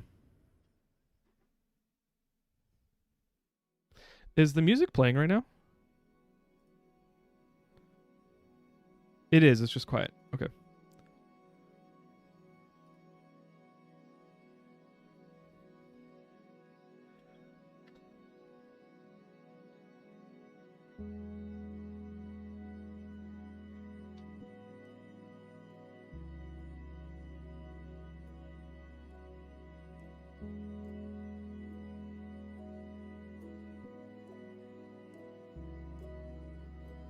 You can optionally put your alchemy skill, luck, and equipment the only potions you can make. Or you can build potions without looking at that. Okay. Yeah, I don't care about the effect count unless like it's got a positive effect and that like reduces the effectiveness of your negative effects if you're trying to build a poison. So that is, but that's like covered by my filter on don't include these effects. You know, like if I'm trying to exclude items with silence on them. Like I'm trying to do a poison, but I don't want it to silence because I want to save the silence ingredients, then I'll add that, which is nice. Add that as a disallow.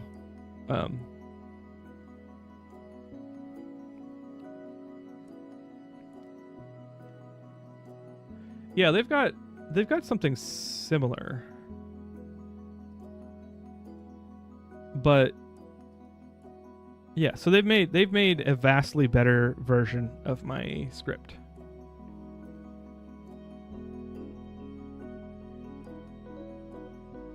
But yeah, the thing I really want is to not have to look back and forth at the calculator or, the script output, and look back at the game and look back at the calculator and look back at the game, look back at the like, I can do that in game. I can just look at the filters and then like add a filter, remove a filter.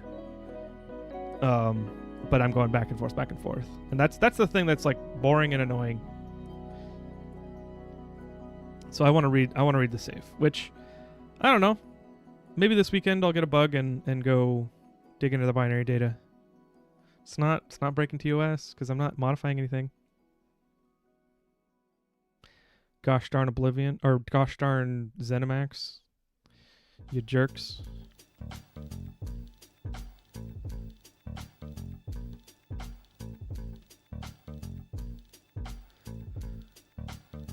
Okay. I want Skywind to happen. Me too, Jimmy. Me too. I watch every time they release a trailer, I'm there.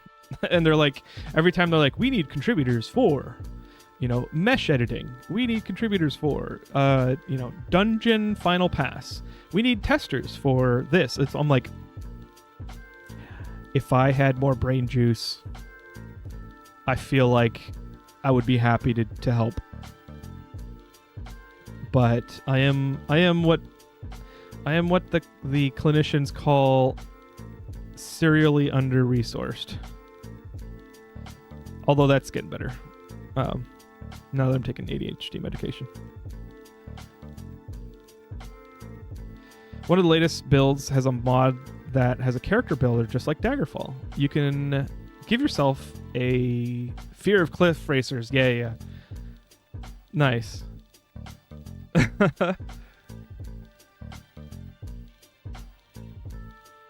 Wait, what does the character creator have to do with giving yourself a fear of cliff racers?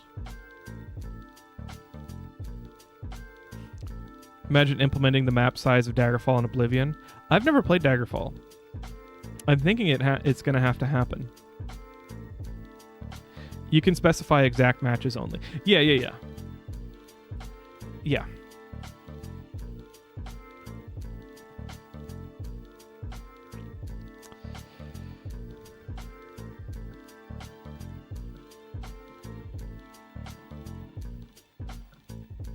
I like this music.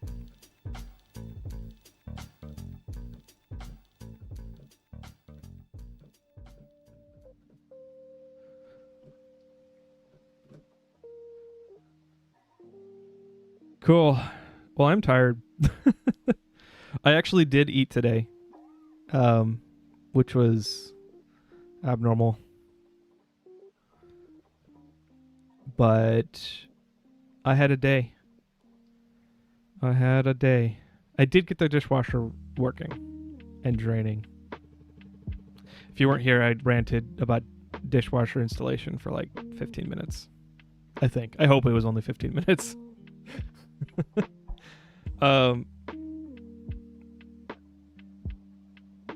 Let's see. I wanna end. For YouTube folks, we'll hang out for a sec while we raid out the Twitch people. Twitch folks, would you guys like to raid? I don't actually see anybody online. Catafly's playing Foundry. And I don't really see anybody else.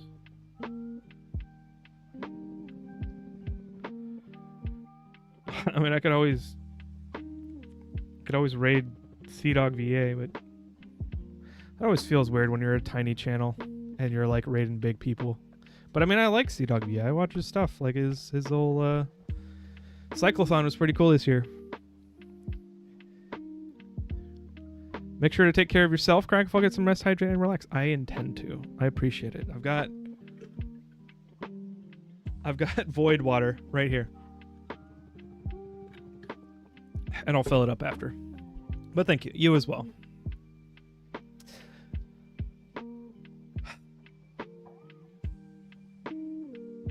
You know, I hate to just run credits because, you know, every time I get raided, I'm like, oh man, I'm so bad at raiding. I need to raid more. But there's not really anybody online, so I think I'm just gonna run credits. You guys can see my Krakenfall music video. I guess it's kind of a Krakenfall music video. That's what I use for credits nowadays. So yeah, I think I'll do that. You guys have a wonderful evening. Thanks for hanging out. It's fun. I've really been enjoying streams lately. So thanks for watching and thanks for hanging out and chatting. And even if you're a lurker, I really do appreciate you. And I'm totally fine with that. I aim to provide a place to relax. You know, I grew up with a bit of a rocky environment, and so I really enjoyed games, and I really enjoyed talking with people that played games back then, which was